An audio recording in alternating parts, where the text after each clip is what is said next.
స్పృహతో మనం ఆనందంగా ఉండాలి అనేది నాణ్యానికి ఒక ప్రక్క. దేవుని సన్నిధిలో ఉన్నాము గనుక మనం సంతోషంగా ఉండాలనేది నాణ్యానికి ఒక ప్రక్క. అవతల ప్రక్క ఏంటంటే మనం సంతోషంగా ఉన్నందుకు ఆయన సన్నిధి మన దగ్గరకు వస్తుంది. దేవుని స్తోత్రం కలుగునుగా. కాబట్టి ఏం సమస్యలు ఉన్నాయండి? ఏం సమస్యలు లేవు, అవన్నీ ఒట్టిదే.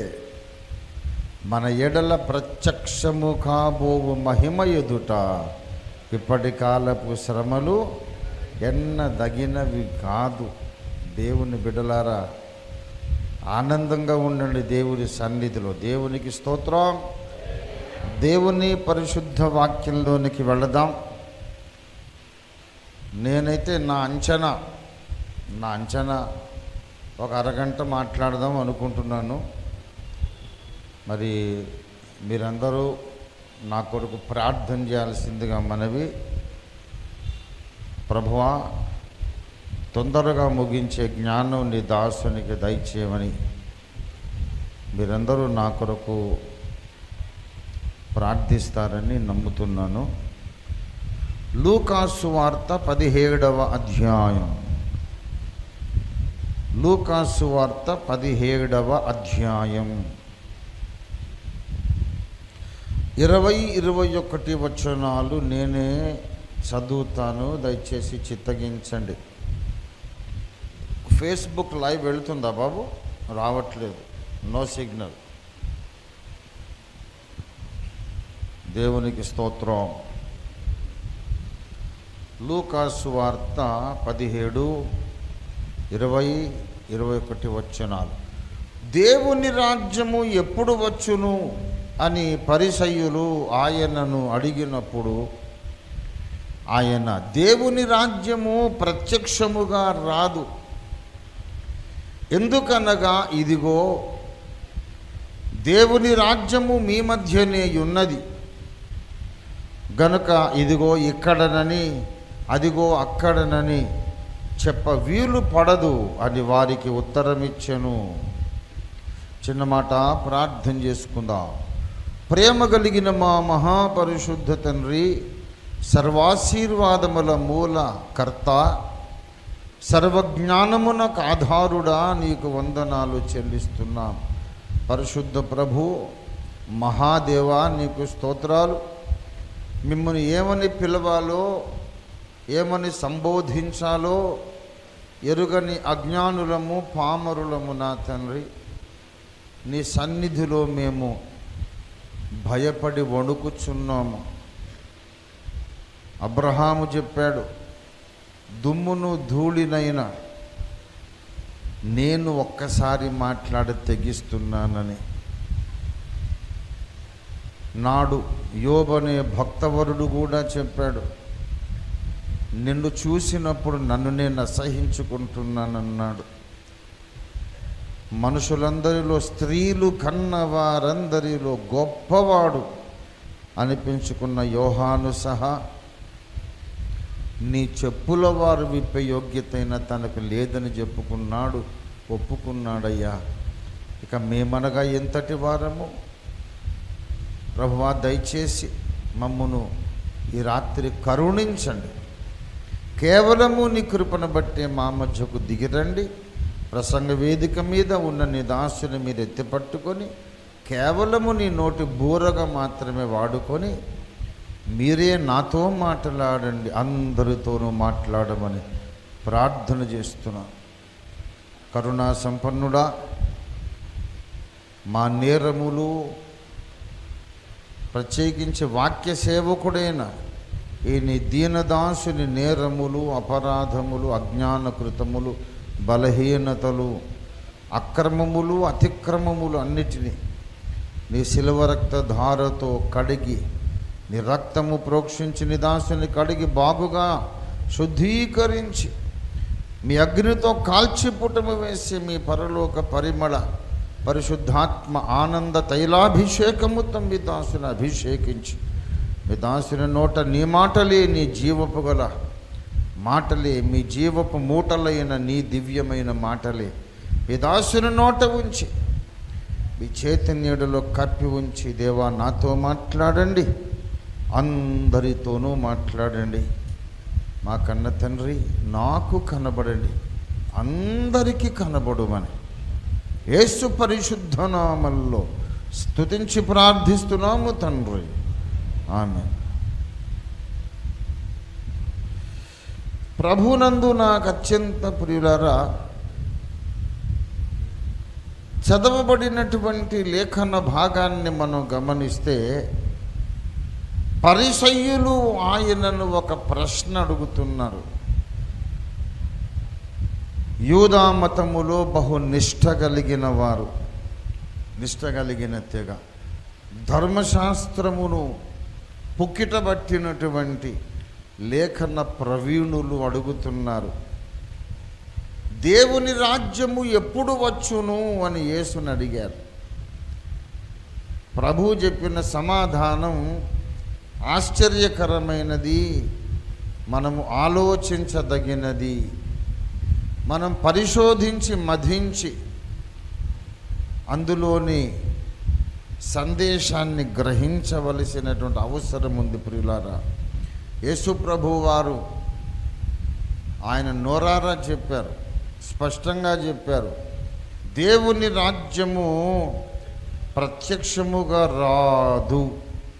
అందరూ నాతో పాటు చెప్పండి, దేవుని రాజ్యము ప్రత్యక్షముగా రాదు. కాబట్టి ఇదిగో ఇక్కడ వచ్చింది, అదిగో అక్కడ వచ్చింది రాజ్యం, దేవుని రాజ్యం అని చెప్పటానికి వీళ్ళు పడదనేసాడు ఆయన. ఈ వచనము ఆధారంగా తీసుకొని కొంతమంది సహోదరులు, మరి సహోదరులు అవునో కాదో తెలియదు, సహ ఉదరులు అంటే ఒక ఉదరమున పుట్టినవాళ్ళు, మరి ఒక ఉదరమున పుట్టితే ఒక విత్తనానికి కూడా పుట్టి ఉంటారు. ఒక విత్తనానికి పుట్టిన వాళ్ళు అవునో కాదో మరి అయితే సంతోషమే. సరే పోనీ క్రీస్తునందు సహోదరులైనా కాకపోయినా ఆదామునందైనా సహోదరులే కదా. మన ప్రియ మిత్రులు కొంతమంది ఈ వచనాన్ని ఆధారం చేసుకొని 1000 సంవత్సరాల క్రీస్తు రాజ్యం అనేది అసలు అక్షరాల లేనే లేదు, రానే రాదు, ఇప్పుడు జరిగేదే 1000 ఏళ్ల రాజ్యం అని బోధ చేస్తున్నారు. ఈ బోధ అంతర్జాతీయంగా మారుమ్రోగుతోంది. ఇంటర్నేషనల్ రినౌండ్ ప్రీచర్స్, ప్రత్యేకించి కొన్ని మత శాఖలు, కొన్ని డినామినేషన్స్ ఈ బోధ చేస్తూ ఉన్నారు. 100 సంవత్సరాల నుండి చేస్తున్నారు, ఇప్పుడు కాదు. ఈ మధ్య మన దేశంలోకి, మన రాష్ట్రంలోకి, మన వీధిలోకి కూడా బోధ వచ్చింది. ఏం బోధ అంటే, క్రీస్తు 1000 ఏండ్ల పరిపాలన, 1000 ఏళ్ల రాజ్యం, మిల్లేనియం అనేది అక్షరాల రాదు, జరగదు, ఇప్పుడు జరుగుతున్నది 1000 ఏళ్ల రాజ్యం అని పెద్దలు చెబుతూ ఉన్నారు. పెద్దలే కాదనడానికి వీల్లేదు. పెద్దలైనా సరే 2 రెండ్లు 4 అనాలి తప్ప 6 అంటే అది సత్యం కావడానికి వీల్లేదు. చాలా పెద్ద ఆయన చెప్పాడండి, ఇప్పటి నుంచి 2వ ఎక్కం మార్చేసి 2 రెండ్లు 6, 2 3 16 అందామంటే కుదరదు. విత్ ఆల్ డ్యూ రెస్పెక్ట్స్ ఆ సోదరులను నేను గౌరవిస్తూ చెబుతున్నాను, ఇప్పుడు జరిగేది 1000 ఏళ్ల రాజ్యం అనేది కేవలం మన కామన్ సెన్స్కు, ఇంగితానికి విరుద్ధమైన ఒక స్టూపిడ్ డాక్ట్రిన్, బుద్ధిహీనమైన సిద్ధాంతం. ఎందుకో చెప్తాను. దేవుని రాజ్యం అనగా అర్థమేమిటో మనకు బైబిల్ స్పష్టంగా చెబుతుంది. దేవుని రాజ్యము అనేది ఎలా ఉంటుంది, దాని యొక్క లక్షణాలు ఏమిటి అని అంటే, దయచేసి రోమాపత్రిక 14వ అధ్యాయము 17వ వచనం. దేవుని రాజ్యము భోజనమును పానమును కాదు గాని నీతియు సమాధానమును పరిశుద్ధాత్మ యందలి ఆనందమునయున్నది. ఇప్పుడు నాకు చెప్పండి, ప్రపంచంలో నీతి ఎక్కువ విస్తరిస్తోందా, అవినీతి ఎక్కువ జరుగుతోందా? చెప్పండి. నీతి ఉందా, అవినీతి ఉందా? అవినీతి. ఇంకా తర్వాత నీతియు సమాధానము. సమాధానం. ప్రపంచంలో సమాధానం ఉన్నదా? చెప్పండి. భార్యాభర్తల మధ్య సమాధానం లేదు, అన్నదమ్ముల మధ్య సమాధానం లేదు, దేశానికి మధ్య సమాధానం లేదు. మన కళ్ళ ముందు ఆల్రెడీ 2 ప్రపంచ యుద్ధాలు జరిగినాయి, ఇంకా కొన్ని వందలాది చిన్న చితక యుద్ధాలు జరిగినాయి. ఇరాక్ యుద్ధం దాదాపు 17 సంవత్సరాలేమో జరిగింది. ఇప్పుడు మొన్న ఇజ్రాయెల్ హమస్ ఉగ్రవాద సంస్థ యుద్ధాలు జరుగుతున్నాయి.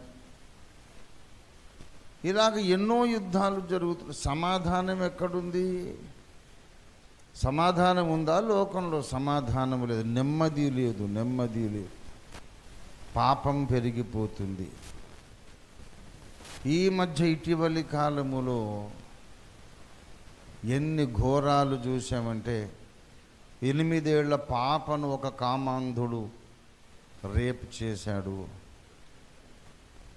6 సంవత్సరాల పాపనొకడు మానభంగం చేశాడు. ఇంకా ఊహించలేనంత ఘోరమైన దుష్కార్యం, 5 నెలల పాపను ఒకడు మానభంగం చేసి. 5 నెలలండి. ఇంత మాంసపు ముద్ద, చిన్న బొమ్మ, అదొక స్త్రీ శరీరమే కాదు. ఆ దుర్మార్గుడికి అంత కామం ఎలా వచ్చిందో ఆమెను చూస్తే. ప్రియులారా, దేవుని రాజ్యం ఇలాగ ఉండేటట్లయితే మనం పరలోకానికి వెళ్ళడం కూడా వేస్టే. అక్కడ కూడా ఇట్లాగే ఏడుస్తుందన్నమాట పరిస్థితి. అన్నిటికంటే మించి ఇదే దేవుని రాజ్యం అయితే ఎన్ని వందలాది మంది క్రైస్తవ బోధకులు అబద్ధపు కేసులలో జైళ్లలో మ్రగ్గుతున్నారు, ఎంతమంది చంపబడుతున్నారు, హతసాక్షులు అయిపోతున్నారు. యేసయ్య రాజ్యంలో యేసయ్య భక్తులను చంపుతారండి? అంత చేతగానోడు ఆయన. అన్నిటికంటే పరాకాష్ట, క్లైమాక్స్, మణిపూర్లో కొన్ని వందల మంది క్రైస్తవ స్త్రీలను పట్టపగలు మిట్ట మధ్యాహ్నం నడి రోడ్డు మీద వేల మంది కళ్ళారా చూస్తుండగా క్రైస్తవ యువతులను, స్త్రీలను పట్టపగలు అందరి కళ్ళ ముందు మానభంగం చేశారు మతోన్మాద మూకలు. ఇదా క్రీస్తు రాజ్యం? క్రీస్తు రాజ్యంలో మానభంగాలు ఉంటాయా? క్రీస్తు రాజ్యంలో యేసయ్య భక్తులే చంపబడతారా? అసలు ఇది క్రీస్తు రాజ్యం ఏంటండి? నీతి ఎక్కడుంది? సమాధానం ఎక్కడుంది? ఆనందం ఎక్కడుంది? పాపం ప్రెసిడెన్షియల్ క్యాండిడేట్ అమెరికా ట్రంప్ గారు ప్రచారానికి పోతే ఎవడో ఒక ఉన్మాది గన్ను తీసుకెళ్ళి షూట్ చేశాడు. ఆ టైంకు దేవుడే ఆయన్ని కాపాడాడు. ట్రంప్ గారు కూడా ఒకప్పుడు ఇవాంజలిస్టే. ఒకప్పుడు హౌస్ ప్రేయర్ ఫెలోషిప్స్ నడిపించే వాక్యం చెప్పినవాడే. దేవుడు ఎలా కాపాడాడు? ఆ టైంకు ఆయన ఏదో చూడాలనిపించి తలకాయడు తిప్పాడు. బుల్లెట్ ఇలాగ చెవికి కొట్టుకొని పోయింది. లేకపోతే సరిగ్గా ఇంత దిగేది, మొత్తం తలకాయలో ఈ పుచ్చలు దిగేది బుల్లెట్. దేవుడు కాపాడాడు. దేవుని రాజ్యం ఇది. ప్రియులారా, దేవుడు ఏలే రాజ్యములో హత్యలు ఏంటి, దేవుడు ఏలే రాజ్యంలో మానభంగాలు ఏంటి, దేవుడు ఏలే రాజ్యంలో చర్చిలు తగలబెట్టడం ఏంటి, ఇంకా మీతో నేను చెప్పలేనటువంటి అనేక ఘోరమైన దురంతాలు జరుగుతున్నాయి. నేను హార్ట్ పేషెంట్ను కాదు, బీపీ షుగర్ ఏమీ లేదు, కానీ ఈ ఘోరమైన వార్తలు వింటే అప్పుడప్పుడు నాకు ఛాతీలో నొప్పి వచ్చినట్టు అవుతుంది. వినలేను ప్రభువా, ఏడ్ చేస్తాను. ఈ మణిపూర్ ఉదంతాలు జరిగిన తర్వాత గదిలో తలుపేసుకొని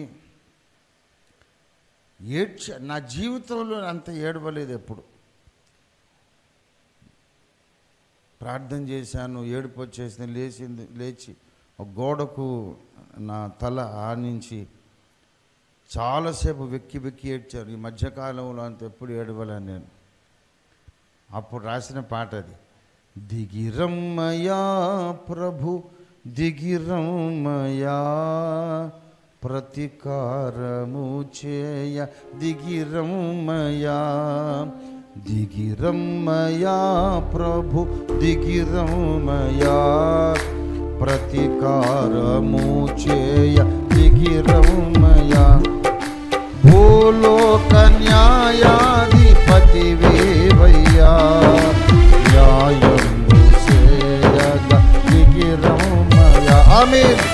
భూలోక న్యాయాధిపతి వేవయ్యా, న్యాయము చేయగ దిగిరమ్మయా, దిగిరమ్మయా ప్రభు దిగిరమ్మయా,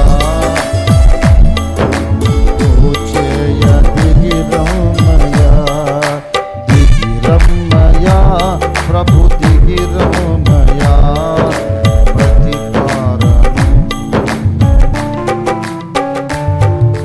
నిర్దోషులను దోషులని అందురు, సజ్జనులకే మరణము విధిల్తురు, నిర్దోషులను దోషులని అందురు, సజ్జనులకే మరణము విధిల్తురు, ఏలికలే సత్యమును ద్వేషించగా,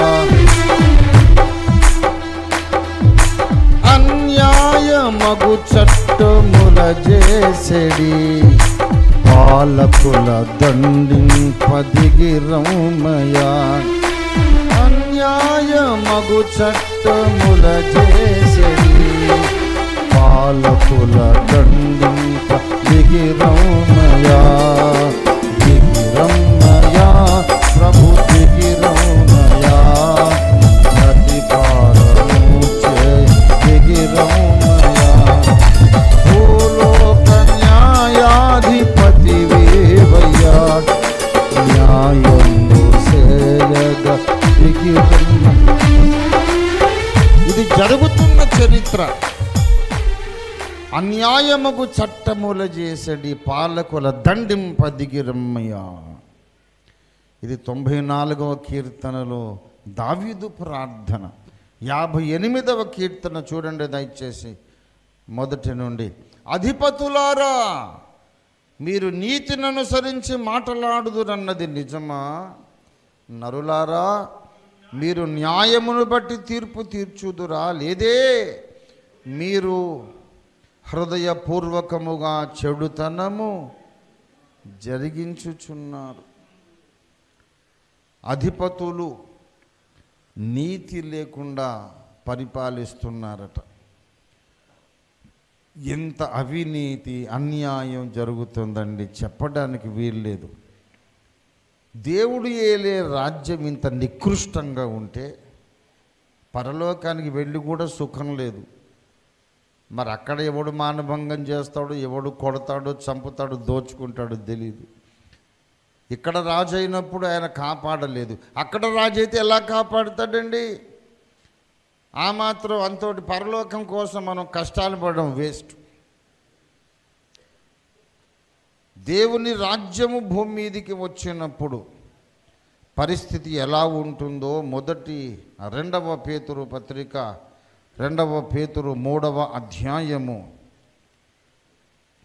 దేవుడు పరిపాలిస్తే 3:13 మనము ఆయన వాగ్దానమును బట్టి కొత్త ఆకాశముల కొరకు కొత్త భూమి కొరకును కనిపెట్టుచున్నాము, వాటి యందు నీతి నివసించును.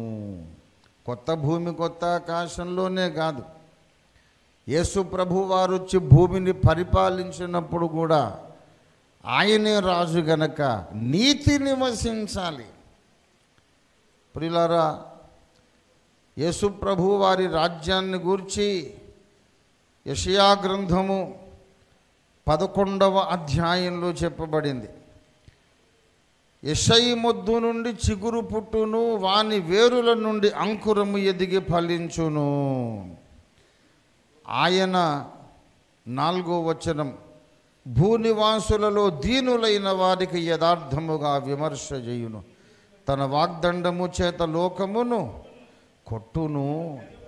ఏమండి, ఆ దినమున ఆయన పరిపాలించినప్పుడట 9వ వచనం, సముద్రము జలముతో నిండి ఉన్నట్లు లోకము యెహోవాను గూర్చిన జ్ఞానముతో నిండి ఉండును. దేవునికి స్తోత్రం కలుగునుగాక.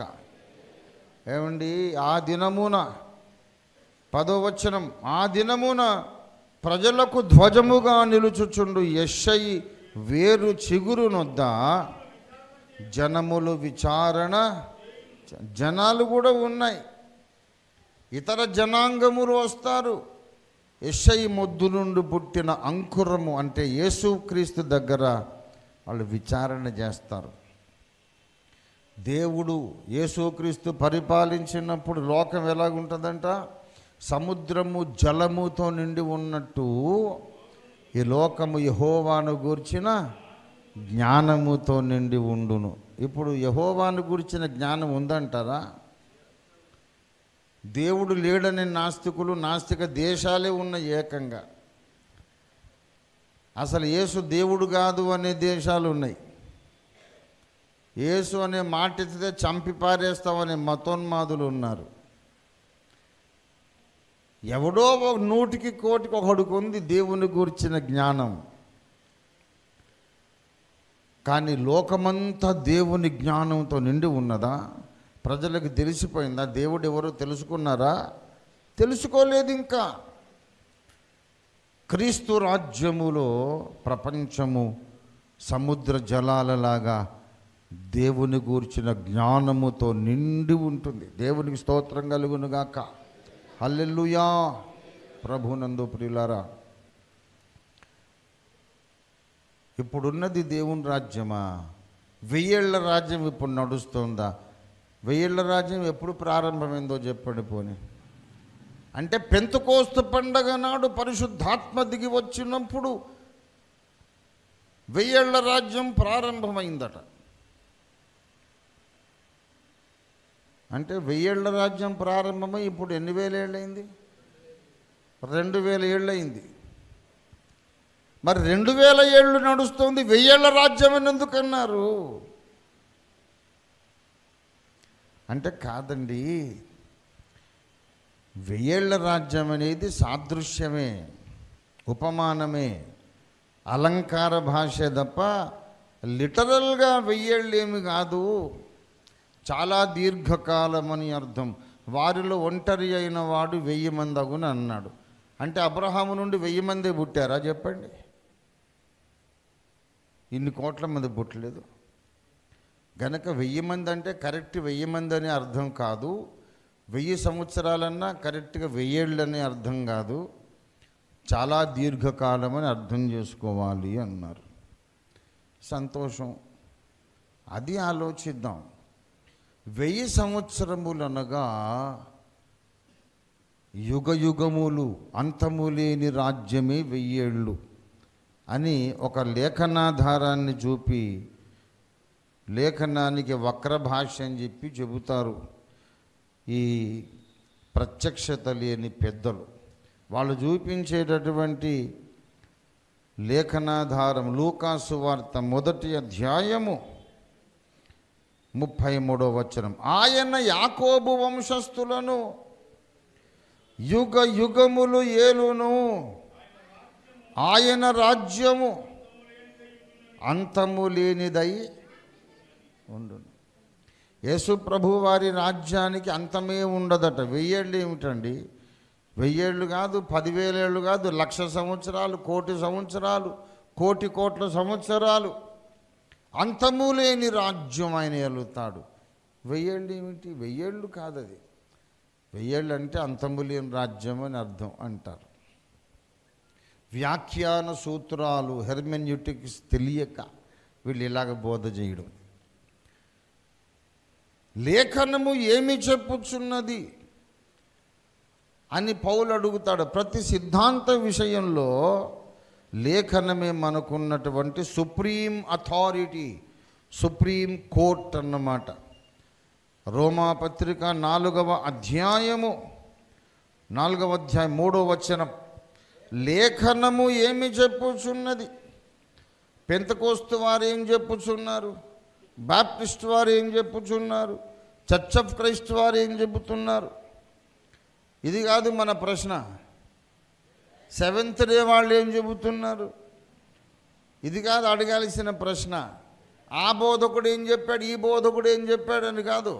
లేఖనమేమి చెప్పుచున్నది. దేవునికి స్తోత్రం కలుగునుగాక. లేఖనము చెప్పిందే అంతిమ నిర్ణయం, సర్వోన్నత తీర్పు. దేవునికి స్తోత్రం కలుగునుగాక. అవునండి, మరి మేం చెప్పేది లేఖనం కాదా? యాకోబు వంశస్థులందరూ యేసు పరిపాలనలో ఉంటారు. యాకోబు వంశస్థులను ఆయన ఎంతకాలం ఏళ్తాడు? యుగ యుగములు, అంతము లేని రాజ్యం ఏళ్తాడు. అది లేఖనం కాదా? దేవుని రాజ్యం ప్రత్యక్షంగా రాదనేది లేఖనం కాదా? ఏమండి, మేము లేఖనమే కదా చెబుతున్నాం. ఇక్కడ ఒక మహాకీలకమైన విషయం. 50 మంది క్రైస్తవ సమాజం ఖచ్చితంగా చచ్చినట్టు నేర్చుకోవాలి. లేకపోతే క్రీస్తు న్యాయపీఠం ముందు తోలు ఊడిపోతుంది. నేర్చుకొని తీరాల్సిన విషయం. నేనంటే ఇష్టం ఉన్నా లేకపోయినా ఈ మాట చచ్చినట్టు ఒప్పుకోవాలి. ఏంటంటే, లేఖనములో ఒక ముక్క, ఒక వాక్యం ఎత్తి చెబితే అది లేఖన స్వరం కాదు, అది దేవుని స్వరం కాదు. లేఖన సారాంశమే సత్యము. దేవుని స్తోత్రం కలుగునుగాక. లేఖన సారాంశమే సత్యం. 119వ కీర్తన 160వ వచనంలో, నీ వాక్య సారాంశము సత్యం. ఏదో ఒక ముక్క ఎత్తుకొని అక్కడ ఎలాగుంది, ఇక్కడ ఇలాగుందని చెప్పడం అది అపరిపక్వమైన, జ్ఞానము లేని వ్యాఖ్యాన పద్ధతి. బైబిల్లో అన్నీ ఉంటాయి. ఒక్కో ముక్క ఎత్తి పట్టుకుంటే మొత్తం మనం క్రైస్తవ్యాన్ని వదిలేయాల్సి వస్తుంది. లోగడ ఒకటి నేను నమూనా ప్రసంగం చేశాను. ఏమండి, నమూనా ప్రసంగం చేశా. బైబిల్ వాక్యాన్ని ఎత్తి పట్టుకొని మీరు ప్రార్థన చేయొద్దు, మీరు కానుకలు ఇవ్వద్దు, మీరు సమాజంగా కూడుకోవద్దు అని నేను బోధ చేయగలను. బైబిల్లో వాక్యాధారమే, ఇంకొకటి వేరే గ్రంథం కాదు. ఇప్పుడు ఒక మోడల్, ఒక నమూనా ప్రసంగం చేస్తా. ఇప్పుడు చూడండి, మీరు ఒప్పుకోవాలి. మరి ఒప్పుకుంటారో లేదో చూద్దాం. ఏమండి, యెషయా గ్రంథము 1వ అధ్యాయము. దేవునికి స్తోత్రం. దయచేసి 12వ వచనం. నా సన్నిధిని, యెషయా 1వ అధ్యాయం 12వ వచనం, నా సన్నిధిని కనబడవలెనని మీరు వచ్చుచున్నారే, నా ఆవరణములను త్రొక్కుటకు మిమ్మును రమ్మన్నవాడు. కాబట్టి మనము దేవుని సన్నిధికి అసలు వెళ్ళకూడదని దేవుని వాక్యము మాట్లాడుచున్నది. ప్రభునందు ప్రియులారా, ఆదివారం రండి రండి అని పాస్టర్ పిలవడం వాళ్ళ సెల్ఫ్ ఎంప్లాయ్మెంట్ స్కీమ్. అది వాళ్ళు బ్రతకడానికి మనల్ని వేపుకు తింటున్నారు. అసలు ఎవడు చెప్పాడు మందిరానికి రండి, గుడికి రండి అని? దేవుడు మాట్లాడుచున్నాడు. ఎవరు మాట్లాడుచున్నారు? 11వ వచనం చూడండి. ఎవరు సెలవిచ్చిన మాట? యెహోవా సెలవిచ్చిన మాట. ఏమని చెబుతున్నాడు? నా ఆవరణములను త్రొక్కుటకు మీరు వచ్చుచున్నారే, నా సన్నిధిని కనబడాలని వచ్చుచున్నారే. ఎవడు రమ్మన్నాడు మిమ్మల్ని అన్నాడు. ఇది యెహోవా సెలవిచ్చిన కనుక మనం నెక్స్ట్ సండే నుండి అనవసరంగా సమాజ కూటాలకు వెళ్ళొద్దు. సరే వెళ్ళొద్దంటే మానేద్దామండి, ఇంట్లోనైనా ప్రార్థన చేసుకుందాం. ఇంట్లో ప్రార్థన చేసుకుందామంటే 15వ వచనంలో యెహోవా సెలవిచ్చిన మాట ఏంటది? మీరు బహుగా ప్రార్థన చేసినను నేను. ఎవరు సెలవిచ్చిన మాట?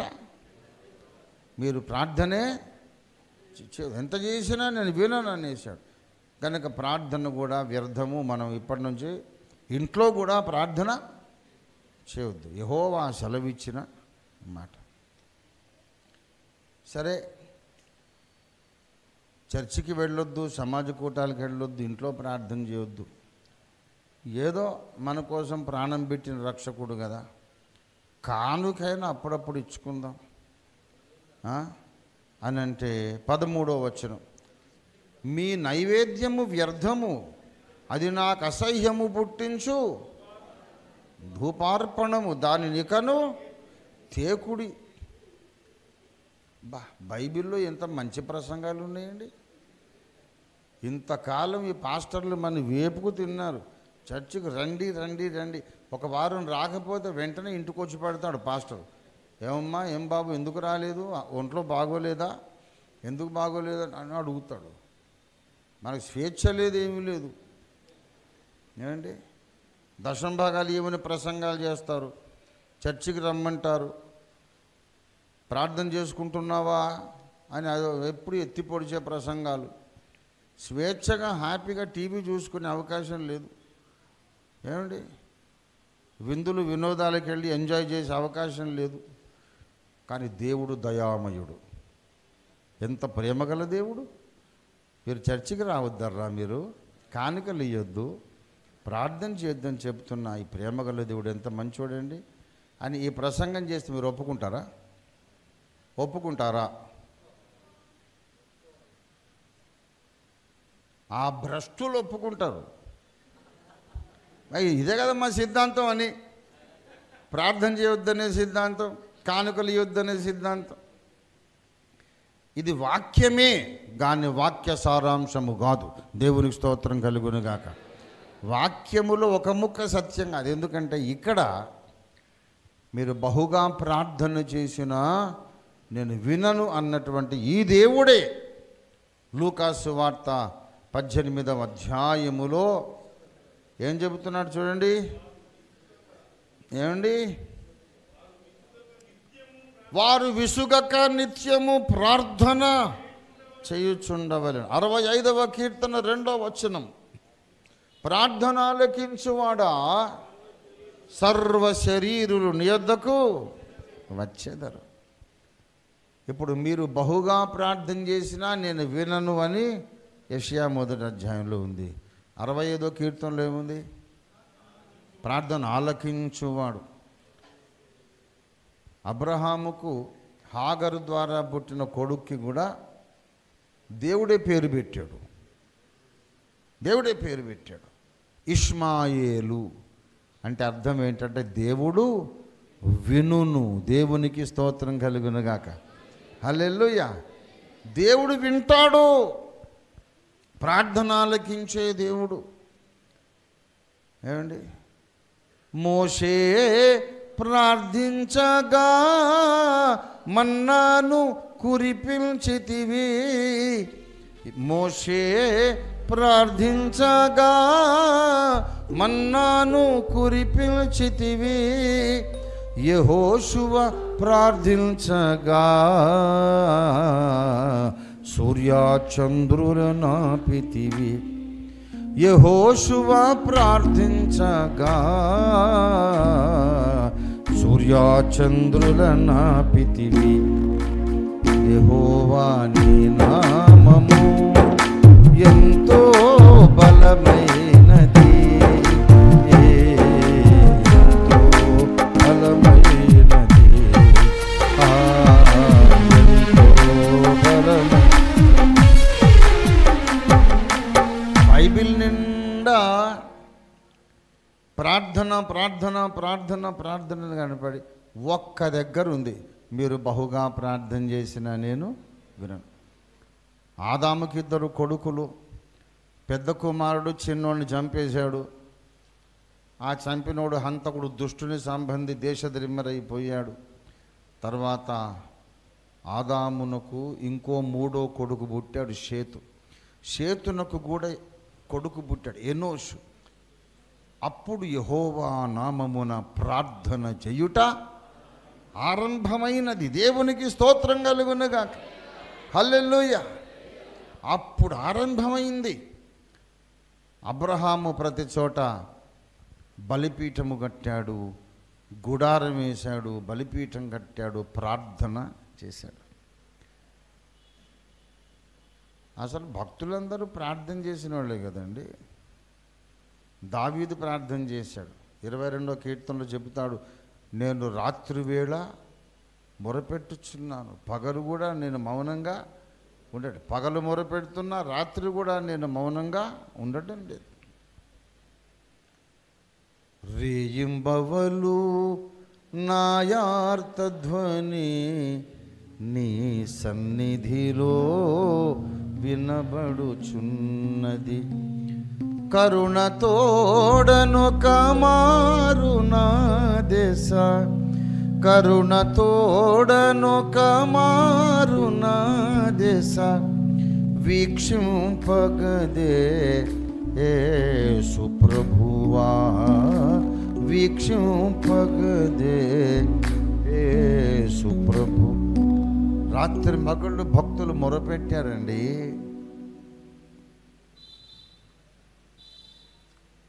దేవుని సన్నిధి మహిమా ధన నిధి, దాతను వేడి వరములు పొందిన దేవుని సన్నిధి మహిమా ధన నిధి, దాతను వేడి వరములు పొందిన ప్రార్థన వీరుల కవిలలో, ప్రార్థన వీరుల కవిలలో నీ పేరునదా,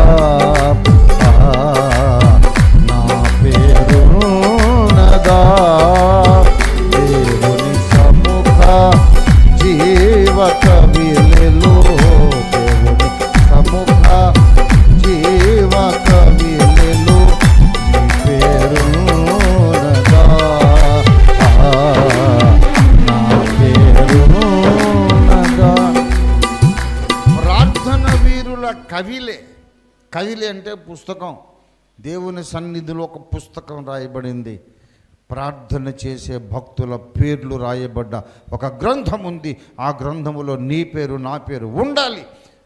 ప్రార్థనా వీరుల గ్రంథములో మన పేరు లేకుండా చేయడానికి సాతాను ఈ దుర్బోధ పుట్టించాడు. ప్రార్థన చేయొద్దట, ప్రార్థన చేయొద్దు. ఎవడరా చెప్పింది ప్రార్థన చేయొద్దని? మన రక్షకుడు ప్రార్థన చేశాడు, చేయలేదా? రాత్రంతా ఒలీవల కొండ మీద ప్రార్థన చేశాడు. ఆ ప్రార్థన చూసి శిష్యులు అడిగారు, అయ్యా మాకు కూడా నేర్పించయ్యా ప్రార్థన చేయటం. ఎందుకురా ప్రార్థన అనవసరం అన్నాడా? ఎలా ప్రార్థన చేయాలో చెప్పాడు. దేవుని స్తోత్రం కలుగునుగాక. హల్లెలూయా. మన కొరకు చనిపోయాడు, లేచాడు, పరలోకానికి వెళ్ళాడు. వెళ్ళి ఏం చేస్తున్నాడు తెలుసా? అక్కడ సైట్ సీయింగ్ పోవట్లే. పరలోకంలో సైట్ సీయింగ్ పోవాలంటే బోల్డ్ వింతలు విడ్డూరాలు ఉంటాయి. ఆయన ఏం చేస్తున్నాడు చూడండి. హెబ్రీ పత్రిక 7వ అధ్యాయం 7:25 హెబ్రీ పత్రిక. ఈయన తన ద్వారా దేవుని యొద్దకు వచ్చి వారి పక్షమున విజ్ఞాపన చేయుటకు నిరంతరం. పరలోకంలో యేసయ్య ఏం చేస్తున్నాడు? విజ్ఞాపన చేయుచున్నాడు. దేవునికి స్తోత్రం కలుగునుగాక. హల్లెలూయా, హల్లెలూయా. ప్రకటన గ్రంథము 8వ అధ్యాయము 4వ వచనం. అప్పుడా ధూపద్రవ్యముల పొగ పరిశుద్ధుల ప్రార్థనలతో కలిసి ఓ దూత చేతిలో నుండి పైకి లేచి ప్రార్థనలు ఎక్కడ పోయినాయంట? దేవుని సన్నిధి. దేవునికి స్తోత్రం కలుగునుగాక. హల్లెలూయా, హల్లెలూయా. ప్రార్థన ఎంత విలువైందండి. ప్రార్థన చేయని క్రైస్తవుడు చచ్చిపోయినట్టు లెక్క. ప్రార్థన చేయొద్దని బోధ చేస్తారా భ్రష్టులు? ప్రార్థన చెయ్యాలి. సమూయేలు అన్నాడు, నా మట్టుకు నేను ప్రార్థన చేయకపోవటం వలన పాపము చేసిన వాడనగుదును. ఒక క్రైస్తవుడు చేయగలిగే అతి గొప్ప పాపం ప్రార్థన చేయకపోవడం. ప్రార్థన మానేస్తే ఏదో రకంగా పాపం నీలో జ్వరబడుతుంది. ఏదో వ్యసనం, ఏదో దురలవాటు, ఏదో ద్వేషము, అసూయ, హృదయ కల్మషం, వ్యభిచారం, ఏదో ఒకటి జ్వరబడుతుంది. ఒక గొప్ప భక్తుడు చెప్పాడు, a man who prays will stop sinning and a man who sins will stop praying. ప్రార్థించే వ్యక్తి తప్పక పాపాన్ని మానేయాల్సి వస్తుంది. పాపము చేసే వ్యక్తి ప్రార్థన మానేయాల్సి వస్తుంది. రెండు నువ్వు చేయలేవు. ప్రార్థన పాపం రెండు చేయలేవు. అందుకే సాతాను ప్రార్థన చేయొద్దని బోధ తీసుకొచ్చాడు. బైబిల్లో ఉందా లేదా ప్రార్థన చేయొద్దని? ఉందా లేదా? చెప్పరేంటండి? ఉంది బేట, యెషయా 1వ అధ్యాయంలో. కానీ ఒక్క దగ్గర ఉంది. కానీ 100 స్థలాల్లో ఏమనుంది? ప్రార్థన చెయ్యండి, చెయ్యండి, చేయండి. చేయొద్దని ఒక్క దగ్గర ఉంది. ఎందుకుంది? ఒక్కసారైనా ఉండకూడదుగా? ఒక్కసారైనా ఉండకూడదు కదా? ఎందుకు ఆ మాట దేవుడు వ్రాయించాడో ఇప్పుడు చూద్దాం. దయచేసి యెషయా గ్రంథం 1వ అధ్యాయము 16వ వచనం. మిమ్మును కడుగుకొనుడి, శుద్ధి చేసుకొనుడి. ఎందుకు శుద్ధి చేసుకోవాలి? మీ దుష్క్రియలు నాకు కనపడకుండా తొలగించుడి. కీడు చేయుట మానుడి, మేలు చెయ్య నేర్చుకొనుడి. ఏమండి? 15వ వచనం. మీరు మీ చేతులు చాపినప్పుడు, ఏమండి, మిమ్మల్ని చూడక నా కన్నులు కప్పుకొందును. ఎందుకనగా మీ చేతులు రక్తముతో నిండి ఉన్నది. రక్తముతో నిండిన చేతులతో ప్రార్థన చేస్తే దేవుడు అన్నాడు, అక్కర్లేదు, మీ ప్రార్థన నేను వినను. మరి ఏం చేయాలి తండ్రి? ప్రార్థన మానొద్దు. నీ ప్రార్థన దేవుడు ఆలకించగలుగున్నట్లు మీ పాపములు కడుక్కోవాలి, మీ చేతులు శుభ్రం చేసుకోవాలి. దేవుని బిడ్డలారా, నాకు స్వీట్లు అంటే చాలా ఇష్టమైన సంగతి అందరికీ తెలుసు. ఇప్పుడు తీసుకురాకండి, కానీ కిలోల కొద్ది తినేవాడిని స్వీట్. ఇక ఇది అదని కాదు, ఏదైనా తీయగా ఉండాలంతే. పంచదార పానకంలో వేసిస్తే పచ్చగడ్డేం తింటారు, తీయగా ఉండాలంతే. అంత పిచ్చి నాకు స్వీట్ అంటే. ఏదైనా అతి, బైబిల్ చదివినా అతి, అన్నీ అతే. రోజు 15 గంటలు చదివాడు బైబిల్.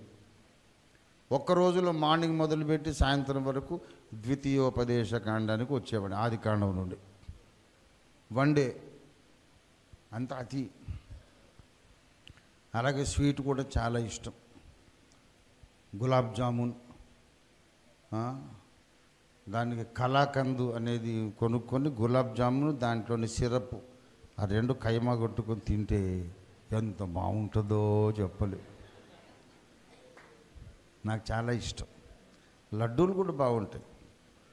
ఆ బూందీ లడ్డు చాలామంది ఇష్టపడతారు, కానీ దానికంటే సన్న బూందీ ఉంటుంది, అది చాలా బాగుంటుంది.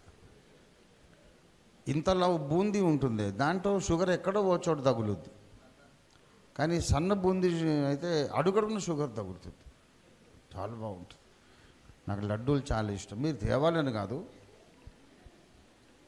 ఒకడు వచ్చాడు, అయ్యా మీకు ఇష్టమని ఇదిగో ఈ లడ్డూ తెచ్చానని ఇచ్చాడు.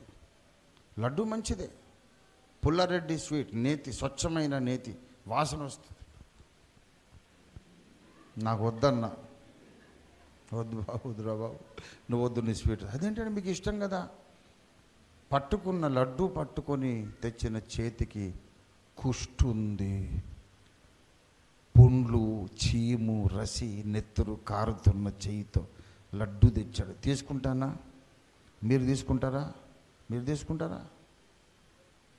లడ్డు మంచిదే, పట్టుకున్న చేయి అసహ్యంగా ఉంది. మీ ప్రార్థన మంచిదే, కానీ మీరు ఎత్తిన చేతులు అపవిత్రంగా ఉన్నాయి, రక్తంతో నిండి ఉన్నాయి. మీ పెదవుల్లో అన్యాయం ఉంది, అసత్యం ఉంది. నీ హృదయంలో వ్యభిచారం ఉంది, నీ జీవితంలో అన్యాయం ఉంది.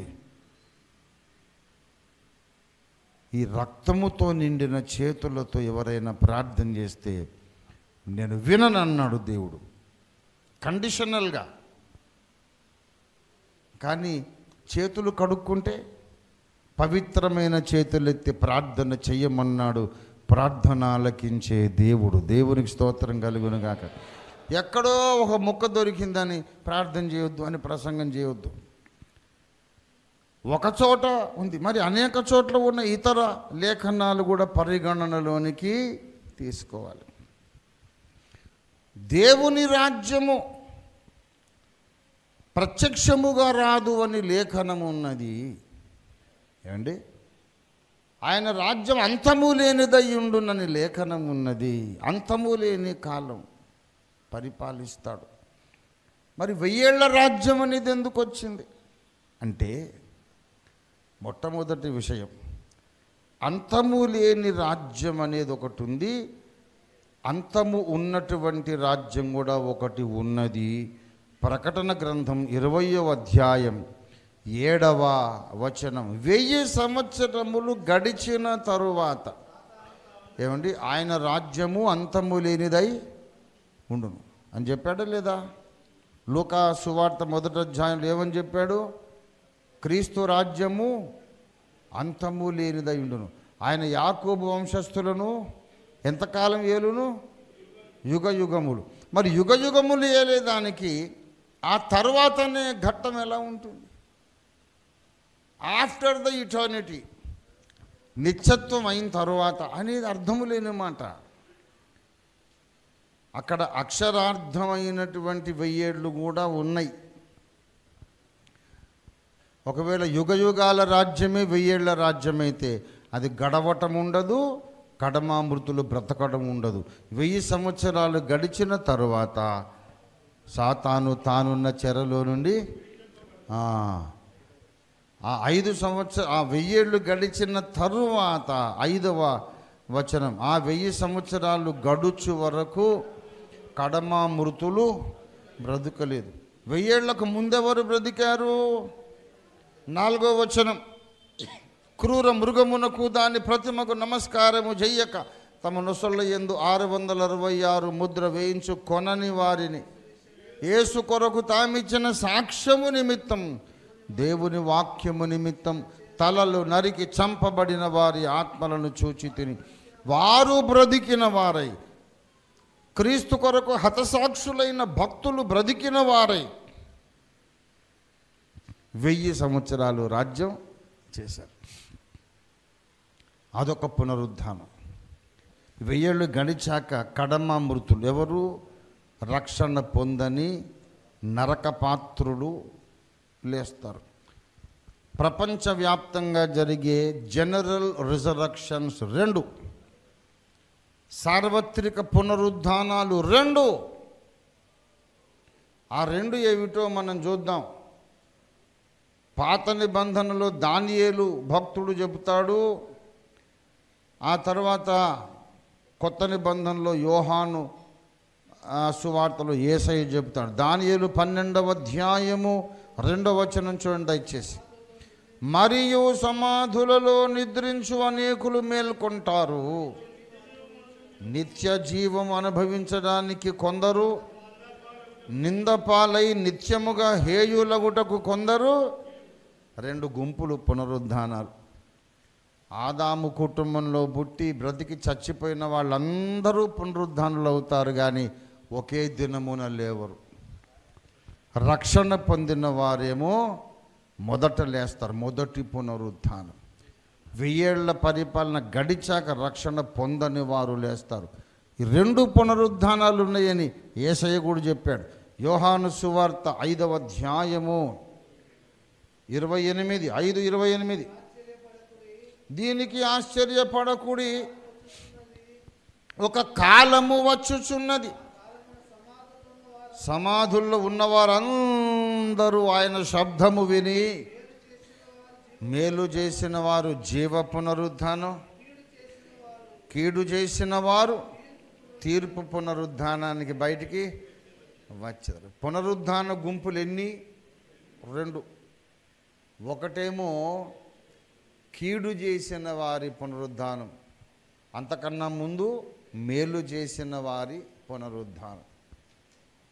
సమాధుల్లో ఉన్నవాళ్ళు మేల్కొంటారు, 2 గుంపులు అని దానియేలు చెప్పాడు 12:2లో. యేసు ప్రభువే చెప్పారు యోహాను 5:28లో. ఈ 2 పునరుద్ధానాలకు మధ్య 1000 ఏళ్ల గ్యాప్ ఉందని ప్రకటన 20వ అధ్యాయం 5వ వచనం చెప్పి, అది విషయం. మధ్యలో ఉన్న 1000 ఏళ్ల రాజ్యం, 1000 ఏళ్ళంటే 1000 ఏళ్ళే, అది అక్షరార్థమైన 1000 ఏళ్ళు, సాదృశ్య రూపకమైన 1000 ఏళ్ళు కాదు. సాదృశ్యంగా అది అంతము లేని కాలాన్ని అలా చెప్పాడు అనుకుంటే అది గడిచిపోయినాక బ్రతకడం అనేది ఉండదు. ఆ లెక్కన వాళ్ళు చెప్పేది సత్యమైతే రెండవ పునరుద్ధానం ఎప్పుడు జరగదు. అప్పుడు దానియేలు అబద్ధమైపోతుంది, యోహాను సువార్త అబద్ధం అయిపోతుంది. భక్తులు మాత్రమే పునరుద్ధానం పొందుతారా, భక్తిహీనులు కూడా పొందుతారా? మీరు చెప్పండి. మరి భక్తిహీనులు కూడా పునరుద్ధానం పొందితే వాళ్ళు ఎప్పుడు పొందుతారు?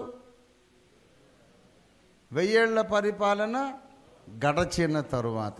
గనక అది లిటరల్ 1000 ఏళ్ళు అయ్యి తీరాలి, వేరే మార్గం లేదు.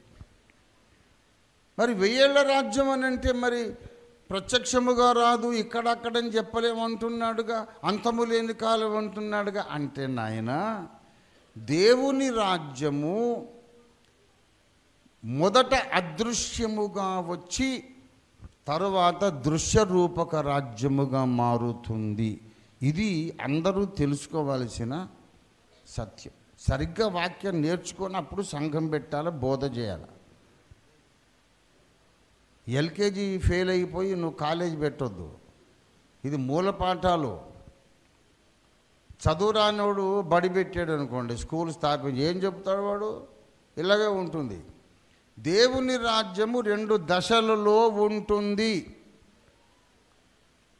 లూకా సువార్త 17లో ఉన్నటువంటి ఆ రాజ్యం ఏంటంటే ప్రత్యక్షంగా రాదన్నాడు. అదేమి రాజ్యమో తెలుసా? హృదయ సామ్రాజ్యం, భక్త హృదయ సామ్రాజ్యం. 1 పేతురు పత్రిక 3వ అధ్యాయం 16వ వచనం చూడండి దయచేసి.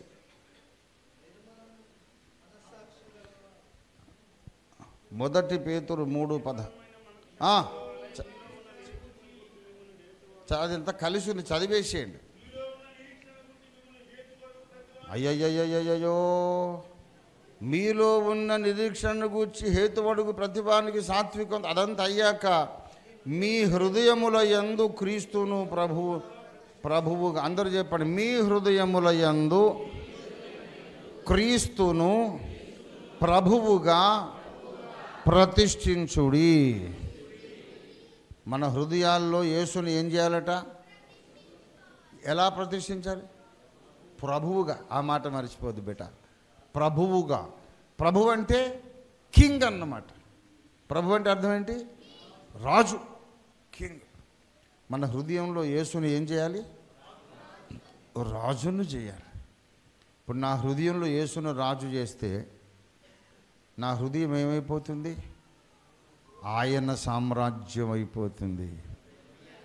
నా గుండెల్లో యేసయ్య రాజు, మీ గుండెల్లో యేసయ్య రాజు. మిమ్మును ఆయన పరిపాలిస్తాడు. ముంగమూరు దేవదాసయ్య గారు తనువు నాదిదిగో అనే పాట అద్భుతంగా రాశారు. ఏమండి? ఆ చరణం పాడదాం. తనువు నాదిదిగో గై కొనుమియో ప్రభువాని పనికి ప్రతిష్ఠించుమి. నా హృదయమిదిగో ఇది, నా చిత్తమిదిగో ఇది, నీ చిత్తముగా జేయ. నా ఇష్టమిక గాదది, నా ఇచ్ఛాయున్నట్టి నా హృదయమిదిగో నీ కేయ్యది. రాజా కియా సింహాసనము. నా ఇచ్ఛ ఉన్నట్టి నా ఇష్టం ఇదిగో ఇది, నీ ఇష్టముగా చేయ. నా ఇష్టమిక కాదది, నా ఇష్టం ఉన్నట్టి నా హృదయం ఇదిగో నీకే ఇయ్యది. అయిపోయిందిగా చరణం, అంత పాడాలేంటి, టైం లేదు అసలు, తీసేయండి. నా ఇష్టం ఉన్నట్టి నా హృదయం నీకు రాజకీయ సింహాసనం. ఇప్పుడు ఆంధ్రప్రదేశ్ని ఎవరు వెళ్తున్నారండి? అనుమానమా? గౌరవ ముఖ్యమంత్రి శ్రీ నారా చంద్రబాబు నాయుడు గారు. తెలంగాణని ఎవరు వెళ్తున్నారు తెలుసా? రేవంత్ రెడ్డి గారు. భారతదేశాన్ని ఎవరు వెళ్తున్నారు తెలుసా? గౌరవ ప్రధానమంత్రి నరేంద్ర మోడీ గారు. వాళ్ళు ఎవరెక్కడని ఏలుకొని, మరి మన గుండెల్లో ఎవరు వెళ్తున్నారు? యేసయ్య. దేవునికి స్తోత్రం కలుగునుగాక. హల్లెలూయా, హల్లెలూయా. యేసు మన రాజు, మన రాజు. మనం ఏం చేసినా ఆయన అధికారమునకు లోబడి చేస్తాం. నీ స్వబుద్ధిని ఆధారం చేసుకోవద్దు. నీ ప్రవర్తన అంతటి యందు ఆయన అధికారమునకు. దేవునికి స్తోత్రం కలుగునుగాక. ఏదన్నా చూడాలంటే ఆయన అనుమతి తీసుకొని చూస్తాం. ఏదన్నా మాట్లాడాలంటే ఆయనకు బాధ కలగని మాటే మాట్లాడతాం. ఏదైనా ఆలోచించాలన్నా ఆయనకి ఇష్టము లేని ఆలోచన మనం అంగీకరించం. నా నోటి మాటలు, నా హృదయ ధ్యానము నీకు అంగీకారమగునుగాక. అయ్యా, నీకు ఆయాసకరమైన మార్గం నాలో ఉన్నదేమో చూడు. ఉండకూడదు, నాకు ఇష్టం లేదు. నీకు ఇష్టం లేని ఆయాసకరమైన సంగతి నాలో ఉండకూడదు తండ్రి. నా జీవితంలో అన్నీ నీకు ఇష్టమైనవే ఉండాలి. ఇది దేవుని రాజ్యం. ఇది కనబడుతుందా? స్కానింగ్లో తెలుస్తుందా? ఎక్స్రే తీయండి, స్కానింగ్ తీయండి. ఇక్కడ ఎక్కడన్నా ఏసై ఉన్నట్టు ఏమన్నా కనబడుతుందా? అందరు మనుషుల్లాగా మనం ఉంటాం. పొద్దున్న లేచి పళ్ళు తోముకోకపోతే మనకు కూడా పాచివాసన వస్తుంది. ఒక 2 రోజులు స్నానం చేయకపోతే మనం ఎవరినన్నా హలో అంటే వాడు పారిపోతాడు. ఎవరో చెయ్యెత్తకరా కనీసం, నోటితో హలో. ఏమండి, మనకు జబ్బులు వస్తాయి. వేరే మనుషులకు మనకేమన్నా తేడా ఉందా? వాళ్ళకు అప్పులు అవుతాయి, మనకు అప్పులు అవుతాయి. వాళ్ళకు జబ్బులు ఉంటాయి, మనకు జబ్బులు ఉంటాయి. మనం పెళ్ళిళ్ళు చేసుకుంటాం. What is the difference? అంటే నా హృదయములో ఒక రాజు పరిపాలిస్తున్నాడు. ఏడి రాజు? కనిపిస్తాడా?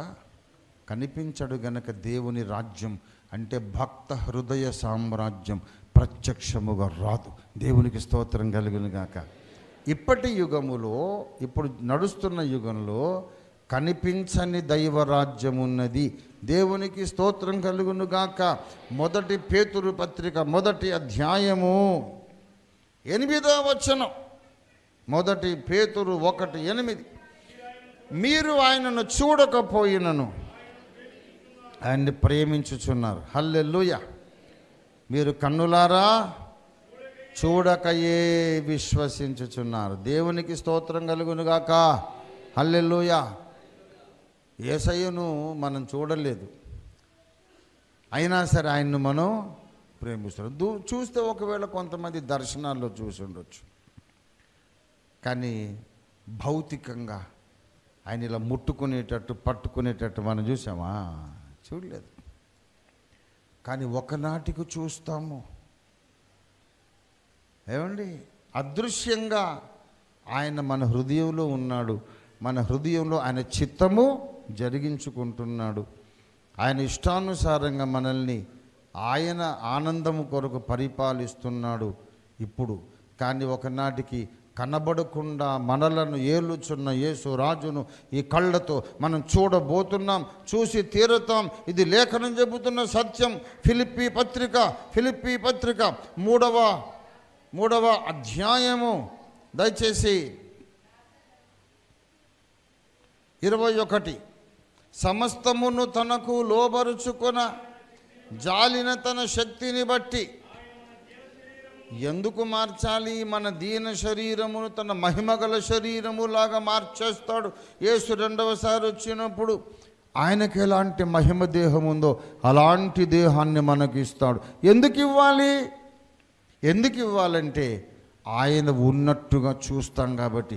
1 యోహాను 3వ అధ్యాయము 2వ వచనం, మనమిక ఏమగుదుము అది ఇంకా 3:2 1 యోహాను, అది ఇంకా ప్రత్యక్షపరచబడలేదు. కానీ ఆయన ప్రత్యక్షమైనప్పుడు ఆయన ఉన్నట్లుగానే ఆయనను చూతుము గనక ఆయనను పోలి ఆయన ఉన్న మహిమ శరీరములో ఆయన్ని మనం చూస్తాం. ఇప్పుడు యేసు అదృశ్యుడు. ఒకనాటికి భూనివాసులందరూ ఆయన్ని చూడబోతున్నారు. ప్రకటన గ్రంథము 1వ అధ్యాయము 7వ వచనం, ఇదిగో ఆయన మేఘారూఢుడై వచ్చుచున్నాడు, ప్రతి నేత్రము ఆయనను. ఇంక అదృశ్యుడు కాదు, అదృశ్యమైన ప్రతిదీ కనబడుతుంది. ఇప్పుడు కనిపించని ప్రతిదాన్ని కూడా ఒకనాటికి మనం చూస్తాం. ఇది లేఖనములో ఉన్నటువంటి ఒక సూత్రము, ఒక ఇంపార్టెంట్ ప్రిన్సిపల్. మార్కు సువార్తలోనికి రండి, 4వ అధ్యాయం 22 4:22. రహస్యమేదైనను తేటపరచబడకపోదు, బయలుపరచబడుటకే గాని ఏదియు మరుగు చేయబడలేదు. ఏదైతే ఇప్పుడు మరుగై ఉన్నదో అవన్నీ మన కళ్ళ ముందుకు వచ్చేస్తాయి. పరలోకము, దేవదూతలు, పడిపోయిన దూతలు, పాతాళము, పరలోకం అన్నీ మన కళ్ళ ముందుకు వచ్చేస్తాయి. అన్నిటినీ మనము ముఖాముఖి చూడబోతున్నాం. ఎలా చూస్తాం చెప్పండి? ముఖాముఖి. 1 కొరింథీ పత్రిక 13వ అధ్యాయము 12వ వచనం, ఇప్పుడు అద్దములో చూచినట్లు సూచనగా చూచుచున్నాం. అప్పుడు ముఖాముఖి. ఎట్లా చూస్తాం ఏమండి? ముఖాముఖి అంటే 2 ముఖాలు ఉన్నాయి. విశ్వాసిది ఒక ముఖం, ప్రభువుది ఇంకో ముఖం. ప్రభువును ముఖాముఖి మనం చూడబోతున్నాము. అని ఎలా ఉన్నాడో అలాగే చూస్తాము. అది 1000 ఏండ్ల రాజ్యం. ఆయన వస్తాడు, ప్రతి నేత్రం ఆయన్ని చూస్తుంది, భూజనులందరూ చూస్తారు. ఇంతవరకు మరుగయ్యున్న యేసు అప్పుడు కళ్ళ ముందు బయలుపరచబడతాడు. అదృశ్యంగా ఉన్నవాడు అప్పుడు దృశ్య రూపంలోకి వస్తాడు. అందరూ ఆయన్ని చూస్తారు. ఆయన వచ్చి యెరూషలేములో దావీదు సింహాసనం మీద కూర్చుండి 1000 సంవత్సరాలు ఆయన పరిపాలన చేస్తాడు. ఆయన పరిపాలించినప్పుడట అప్పుడు ఆయన భక్తులు కూడా ఆయనతో పరిపాలిస్తారట. దయచేసి ప్రకటన గ్రంథం 20వ అధ్యాయము 4వ వచనం, దేవుని వాక్యము నిమిత్తము శిరచ్ఛేదనము చేయబడిన వారి ఆత్మలను చూచితిని, వారు బ్రతికిన వారై 1000 సంవత్సరములు క్రీస్తుతో కూడా ఎవరు రాజ్యం చేశారు? ఇప్పుడు క్రీస్తు భక్తుల రాజ్యం నడుస్తుందా? మీరు యథార్థంగా చెప్పండి. మనం క్రైస్తవులమని మనకు ఇళ్ళు అద్దెకి ఇవ్వడం లేదు, అవునా కదా? ఒక ఆస్తి కొందామంటే, భూమి కొందామంటే డబ్బులు ఉన్నా సరే కొనలేం. మీరు ప్రార్థనలు చేసే వాళ్ళలాగా ఉన్నారండి, మీకు ఇవ్వమండి. మీరు భూమి కొనుక్కుంటారు, ప్రార్థనలు అంటారు, కులం తక్కువ వాళ్ళందరూ జాతి తక్కువ వాళ్ళు వస్తారు, మా ఏరియా అపవిత్రం అయిపోతుంది. ఒక ల్యాండ్ కొననివ్వరు, ఒక ఇల్లు అద్దెకి ఇవ్వరు. ఏమండి దేవుని బిడ్డలు ఇప్పుడు రాజ్యం చేస్తున్నారా?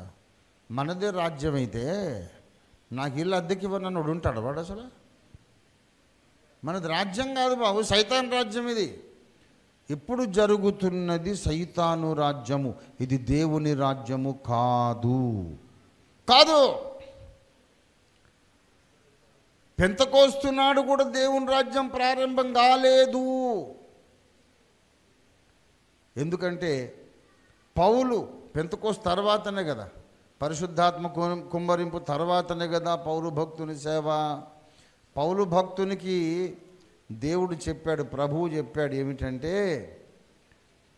సాతాను రాజ్యము నుండి వారు దేవుని అధికారంలోకి వస్తారయ్యాను సువార్త చెబితే అన్నాడు. అపొస్తలుల కార్యాలు 26వ అధ్యాయము 18వ వచనము. వారు చీకటిలో నుండి వెలుగులోనికి, సాతాను అధికారము నుండి దేవుని వైపుకును తిరిగి. ఏమండి ఇప్పుడు ప్రజలందరూ ఎవరి అధికారం కింద ఉన్నారు? ఏమండి సాతాను అధికారము కింద ఉన్నారు.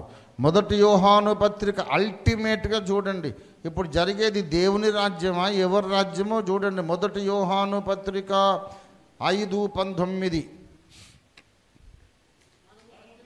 మనము దేవుని సంబంధులమనియు లోకమంతా ఎవరి యందున్నది? ఇది పెంతెకోస్తు పండగ తర్వాతనా ముందా? పెంతెకోస్తు పండగ నాడు పరిశుద్ధాత్మదేవుడు వచ్చిన తర్వాత లోకం ఎక్కడుందంట? ఇది క్రీస్తు రాజ్యమా? మతిపోయినోడే ఆ సిద్ధాంతం మాట్లాడతాడు. లోకమంతా సైతాన్లో ఉన్నదని, అపవాదిలో దుష్టుల్లో ఉన్నదని బైబిల్ చెబుతుంటే ఇది దేవుని రాజ్యము క్రీస్తు రాజ్యం అంటావేంటి? క్రీస్తు ప్రభువు రాజ్యము మొదట అదృశ్యముగా వస్తుంది, తర్వాత ప్రత్యక్షంగా వస్తుంది. అదృశ్యంగా భక్తుల హృదయాలలోనికి క్రీస్తు రాజ్యం వస్తుంది. తర్వాత కడబూరం రోగినప్పుడు ప్రత్యక్షముగా దృశ్య రూపంగా ఆయన భూలోకాన్ని పరిపాలిస్తాడు. యేసు వచ్చుచున్నాడు, మనందరం ఆయన్ని కళ్ళారా చూడబోతున్నాం. దేవునికి స్తోత్రం కలుగును గాక. హల్లెలూయా హల్లెలూయా. యేసు రాజుగా వచ్చుచున్నాడు, భూలోకమంతా తెలుసుకుంటారు. యేసు రాజుగా వచ్చుచున్నాడు, భూలోకమంతా. రావి కోటి తేజుడు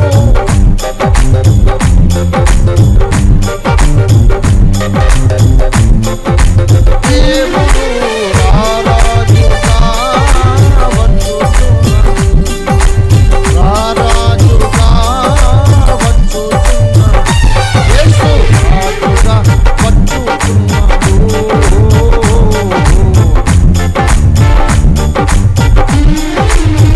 ఈ లోక దేవతలన్నీ ఆయన ముందరా, ఈ లోక దేవతలన్నీ ఆయన ముందరా సాగిలపడి నమస్కరించి గడగడలాడును. ఆమేన్.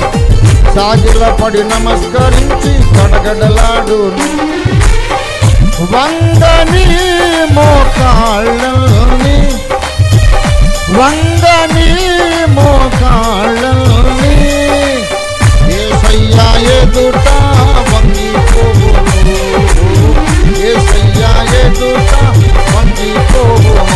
యేసు రాజుగా వచ్చుచున్నాడు, భూలోకమంతా. యేసు రాజుగా. హల్లెలూయా గ్లోరీ. దేవునికి స్తోత్రం. హల్లెలూయా.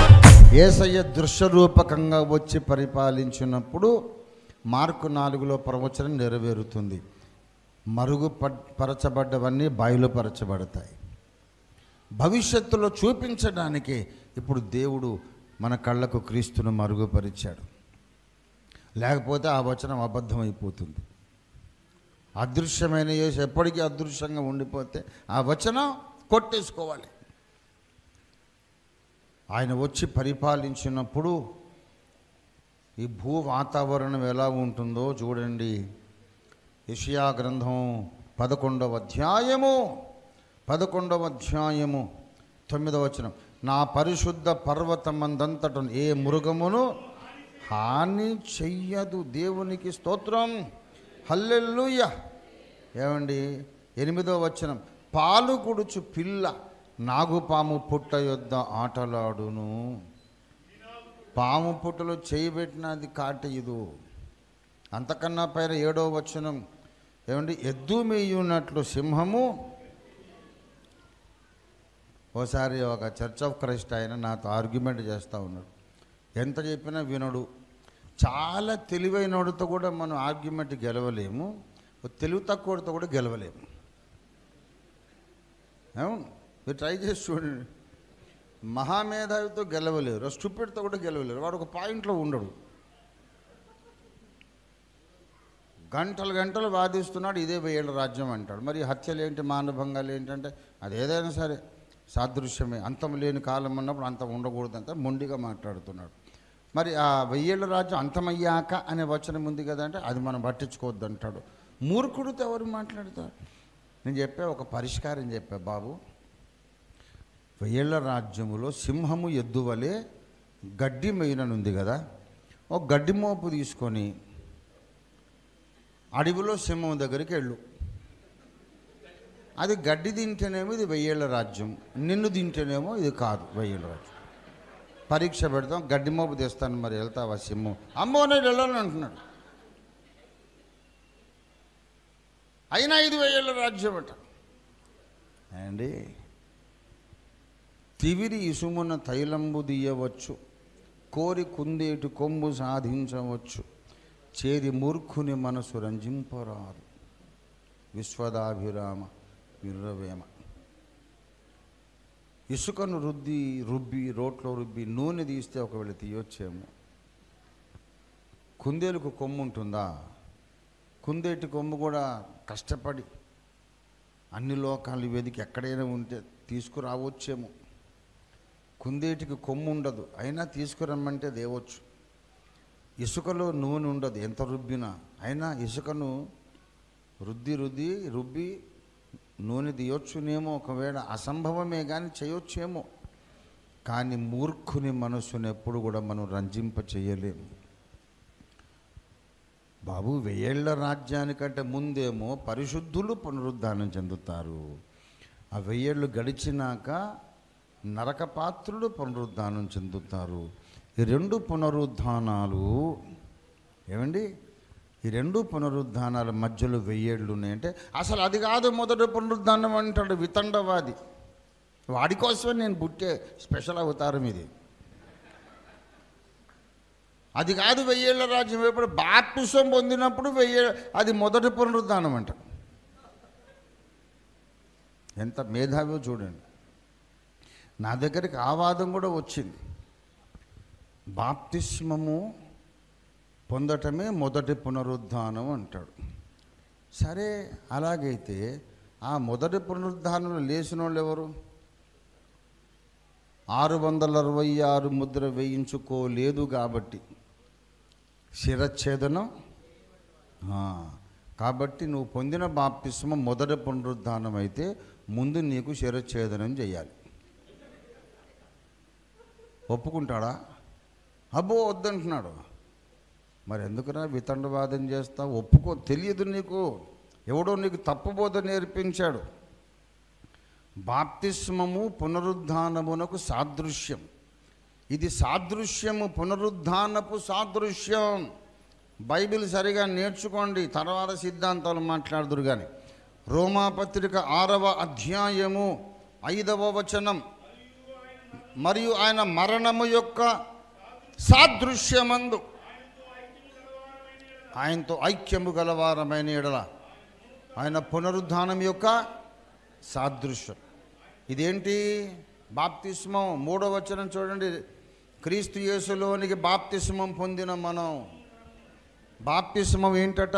మరణము యొక్క సాదృశ్యం, పునరుద్ధానం యొక్క సాదృశ్యం. యాక్చువల్గా మొదటి పునరుద్ధానము బాప్తిస్మం కాదు, అది సాదృశ్యమే. యాక్చువల్గా మొదటి పునరుద్ధానం ఎప్పుడు జరుగుతుంది? అబద్ధ క్రీస్తు రావాలి, క్రీస్తు భక్తులను అనేక మందిని చంపాలి. అబద్ధ క్రీస్తు చేత చంపబడిన వారు లేచిందే మొదటి పునరుద్ధానం. అది 1000 ఏండ్లకు ఆరంభం, 1000 ఏళ్ల రాజ్యానికి ఆరంభం.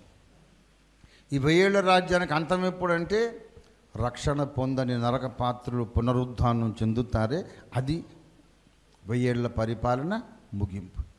అందుకే పాత పాటలు మర్చిపోవద్దు, అందులో అన్ని సిద్ధాంతాలు, వేదాంత పరిజ్ఞానం ఉంటుంది. ఆనందమానందమాయెను నాదు ప్రియ కుమారునియందు, మహదానందమానందమాయెను నాదు ప్రియ కుమారుని, నాతనయు నీ మాట వినండని, నాతనయు నీ మాట శబ్దము కాటి ఆ మేఘములో, శబ్దము కాటి ఆ మేఘములో ఉద్భవించేనద్భుతముగా, ఉద్భవించేనద్భుతముగా మహదానందమానందమాయందు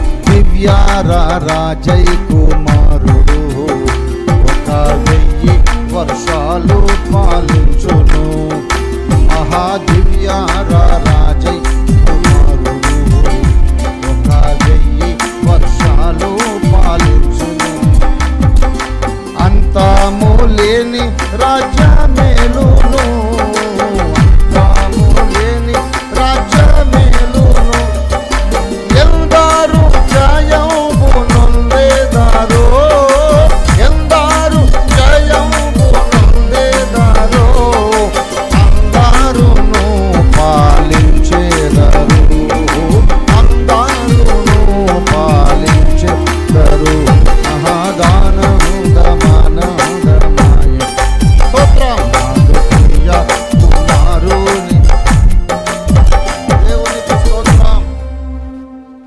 దివ్య రారాజై కుమారుడు 1000 వర్షాలు పాలించు, తర్వాత అంతము లేని కాలము కూడా ఏలుతాడు. ఇది ఉంది, అది ఉంది. ఆయన అంతము లేని కాలం వెళ్ళేటప్పుడు ఈ స్పెషల్గా 1000 ఏళ్ల రాజ్యం ఎందుకు అంటే అదొక సబ్జెక్టు. ఎందుకో తెలుసా, ఇప్పటిదాకా చాలామందికి తెలియని సంగతి నేను చెప్తున్నా, శ్రద్ధగా విని గుర్తుపెట్టుకోండి. దేవుడు సెలవిచ్చిన మాట ఎప్పుడైనా అబద్ధం అవుతుందా? అవుతుందా? కాదు. ఆదికాండం 15వ అధ్యాయంలో దేవుడు అబ్రహాముకు వాగ్దానం చేశాడు, ఇక్కడ నుండి పొలిమేర, తూర్పు, ఉత్తరం, దక్షిణ, పడమర పొలిమేర ఇదంతా నీ సంతానానికి ఇస్తానన్నాడు. దేవుడు చెప్పిన ఆ ఏరియా మొత్తం గనక వీళ్ళు స్వతంత్రించుకుంటే ఆ సైనాయి పెనిన్సులా ద్వీపకల్పం అంటారు, మొత్తం వస్తుంది.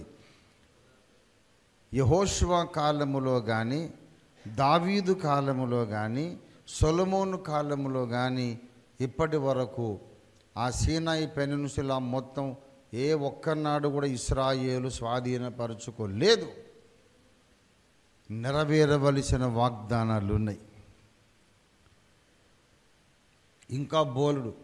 ఆదికాండం 3:15 నెరవేరాలి. స్త్రీ సంతానం,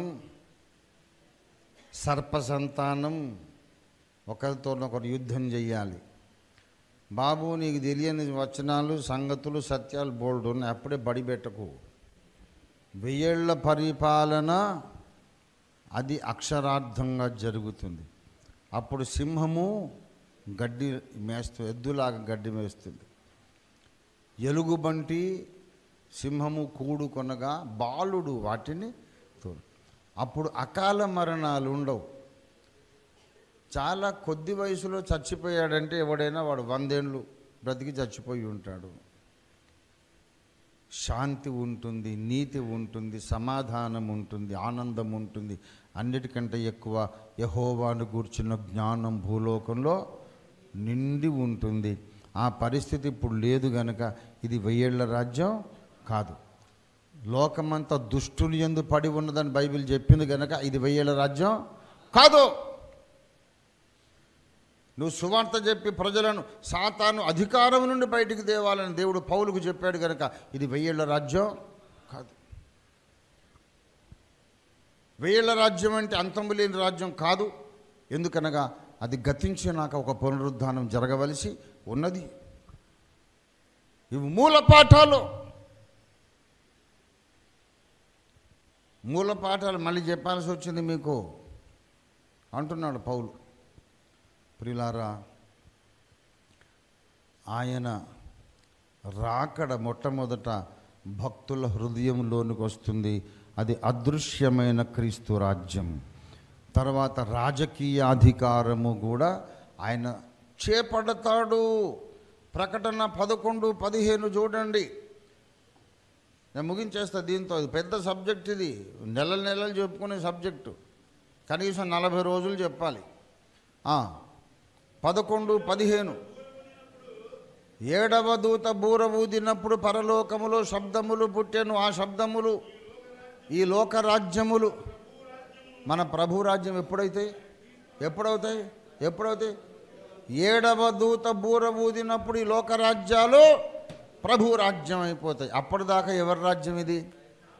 అద్దిగది. అప్పటిదాకా కావు. సాతానే ఈ లోకాధికారి. యేసయ్య చెప్పాడు కదా యోహాను సువార్త 14:30లో, ఈ లోకాధికారి వచ్చుచున్నాడు, మనం వెళ్దాం పద అన్నాడు. శిలువ యజ్ఞానికి ముందు ఈ లోకాధికారి అని యేసయ్య వాడిని పిలిచాడు. శిలువ యజ్ఞం తర్వాత కూడా పౌలును సేవకు నియమిస్తూ నువ్వు సాతాను అధికారం నుండి ప్రజల్ని విడిపించాలన్నాడు. కనుక పెంతెకోస్తు పండగకి ముందైనా తర్వాతైనా ఈ లోకమంతా దుష్టుని యందు పడి ఉన్నది, అలాగే పడి ఉంటుంది. అందుకే హత్యలు, మానభంగాలు జరుగుతున్నాయి. అందుకే అన్యాయం, అవినీతి జరుగుతుంది. ఇలాంటి అవినీతితో నిండిన దుష్ట సామ్రాజ్యం, సాతాను రాజ్యం ఎప్పటిదాకా ఉంటుందంటే 7వ దూత బూర ఊదేదాకా ఉంటుంది. 7వ దూత బూర ఊదినప్పుడు ఈ లోక రాజ్యాలన్నీ మన యేసయ్య రాజ్యం అయిపోతాయి. దేవునికి స్తోత్రం కలుగునుగాక. హల్లెలూయా, హల్లెలూయా. ఇక ముగించేస్తాను కాబట్టి దేవునికి స్తోత్రం చెప్పాను. హల్లెలూయా. ముగిస్తాను కాబట్టేనా? మీరు ఏంటండి నాకు గాలి తీస్తున్నారు మీరు? సరే,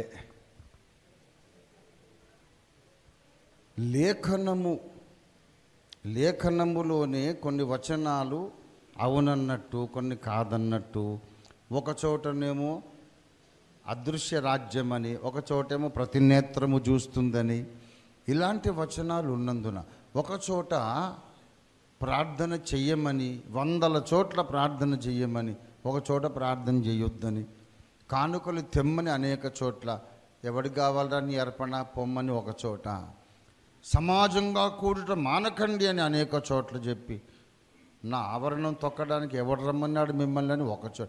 ఎందుకు ఇలాగ వచనాలు ఉన్నాయి? ఇలాంటి వచనాలు ఉన్నప్పుడు లేఖనము చాలదు. లేఖనమును సరిగా వ్యాఖ్యానించే ఒక యెషయా ప్రవక్త కావాలి, ప్రమాణ వాక్యం రావాలి. దేవుని స్తోత్రం కలుగునుగాక. లేఖనాలుండి అందరికీ లేఖనాలే. యెహోవా సాక్షులు కూడా లేఖనాలను బట్టే మాట్లాడతారు. మీకు తెలుసో లేదో, యెహోవా సాక్షులతో మీరు ఎప్పుడు వాదం పెట్టుకోకండి. గెలిచేది అసాధ్యం. అంత మొండి వాదన చేస్తారు వాళ్ళు. 100 కొద్ది వచనాలు చూపిస్తారు. యెహోవాయే దేవుడు, యెహోవాయే దేవుడు, యెహోవాయే. ప్రియులారా, సెవెంత్ డే అడ్వెంటిస్టులు శనివారం ప్రార్థన చేయాలనడానికి లేఖనమే చూపిస్తారు. చిలకరింపు బాప్తిస్మం ఇవ్వడానికి లేఖనమే చూపిస్తారు. ముంచడానికి లేఖనమే చూపిస్తారు. నా ప్రియుడు నా మీద ధ్వజం ఎత్తెను అని వచనం చూపెట్టి, సాల్వేషన్ ఆర్మీ వాళ్ళేమో జెండా కింద ప్రమాణం. ముంచేది లేదు, తేల్చేది లేదు, ఏమీ లేదు. జెండా కింద నడిచి వెళ్ళిపోవడమే, అదే బాప్తిస్మం. వాళ్ళకి లేఖనం ఉంది. ఏమండి, అసలు యేసు దేవుడే కాదన్న వాళ్ళకు కూడా లేఖనం ఉంది. పరిశుద్ధాత్మ వరాలు మనం పొందాలి అనే వాళ్ళకు లేఖనం ఉంది. వరాలు ఇప్పుడు లేవండి, ఈ తరంలో, ఈ యుగంలో లేవు అనే వాళ్ళకు లేఖనం ఉంది. భాషలైనను నిలిచిపోవును అని ఉంది కదా, దాన్ని కొంచెం మాడిఫై చేసి నిలిచిపోయేను అని చదువుతాడు. అది నిలిచిపోవును బదులు ఏను అని చదువుతాడు. అదే చదువు రానుడు బడి పెడితే అలాగే ఉంటుంది. ప్రియులారా, అన్ని వచనాలు ఒక్కొక్కడికి ఒక్కో వచనం అనుకూలంగా ఉంది గనక యెషయాకు పని చెప్పాడు, బాబు ధర్మశాస్త్రం ఇచ్చాను కానీ వాళ్ళు అపార్థము చేయుచున్నారు, కాబట్టి యెషయా నువ్వు ఒక పని చేయి. యెషయా గ్రంథం 8వ అధ్యాయము దయచేసి 16వ వచనం. ఈ ప్రమాణ వాక్యమును కట్టుము, ఈ బోధను ముద్రించిన శిష్యులకు. ప్రమాణ వాక్యం అంటే కొలబద్ద. యెషయా ఈ పని చెయ్యాలి. ఆ ప్రమాణ వాక్య ప్రకారం ఏం చేయాలట? 20వ వచనం, ధర్మశాస్త్రమును ప్రమాణ వాక్యమును విచారించుడు, ఈ వాక్య ప్రకారం వారు బోధించని ఎడల వారికి అరుణోదయం అంటే సూర్యోదయం అంటే నీతి సూర్యోదయం. రెండవ రాకడలో ప్రభు ముఖదర్శనం నీకు కావాలంటే ఒళ్ళు దగ్గర పెట్టుకొని ధర్మశాస్త్రానికి ప్రమాణ వాక్యానుసారం ప్రసంగాలు చేయాలి, వ్యాఖ్యానాలు చెప్పాలి. అడ్డగోలు వ్యాఖ్యానాలు చెబితే నీకు నీతి సూర్యోదయం కలుగదు. లేఖనం ఉంది, అందరికీ లేఖనం ఉంది. గుడికి రావద్దని లేఖనం ఉంది, కానుక వేయొద్దని లేఖనం ఉంది, ప్రార్థన చేయొద్దని లేఖనం ఉంది. నీకు ఇబ్బంది పెట్టేవాడిని యేసయ్య అని కూడా లేఖనం ఉంటుంది.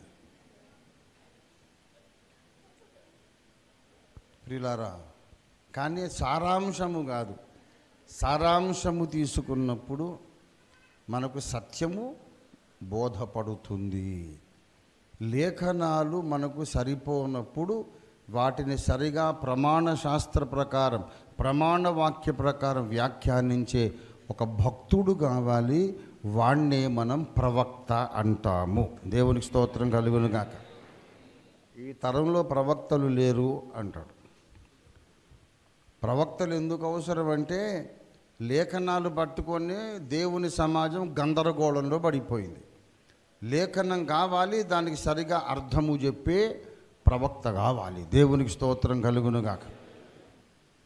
అబ్బే ప్రవక్తలు, అపోస్తలులు, అభిషిక్తులు ఏం ఉండదండి, ఎవడు స్పెషల్ కాదు, అందరూ సమానమే అంటాడు. ఇది ఆఖరి జమాల్ గొట్ట అంటారు. ఇది ఆఖరి బుల్లెట్. ఇది 5 అడుగుల బుల్లెట్, లాస్ట్ బుల్లెట్. ఏమండి, రాత్రి తెల్లారి దాకా మాట్లాడే సబ్జెక్ట్ ఇది, కానీ సమయం లేదు. మీకు ఒక శుభవార్త ఏంటంటే, నాకు ప్రసంగం మొదలు పెట్టకముందే ఆకలేస్తుంది. అందుకే నేను చెప్పా, కొంచెం నాకు ఈ బాదం మిల్క్ ఇది తీసుకురా బాబు అంటే నేను ప్రసంగం సగం చేసినాక వచ్చింది అది. కనుక అది తాగలేను, ఆకలేస్తుంది కనుక నేను తొందరగా ముగించబోతున్నాను. దేవునికి స్తోత్రం, హల్లెలూయా.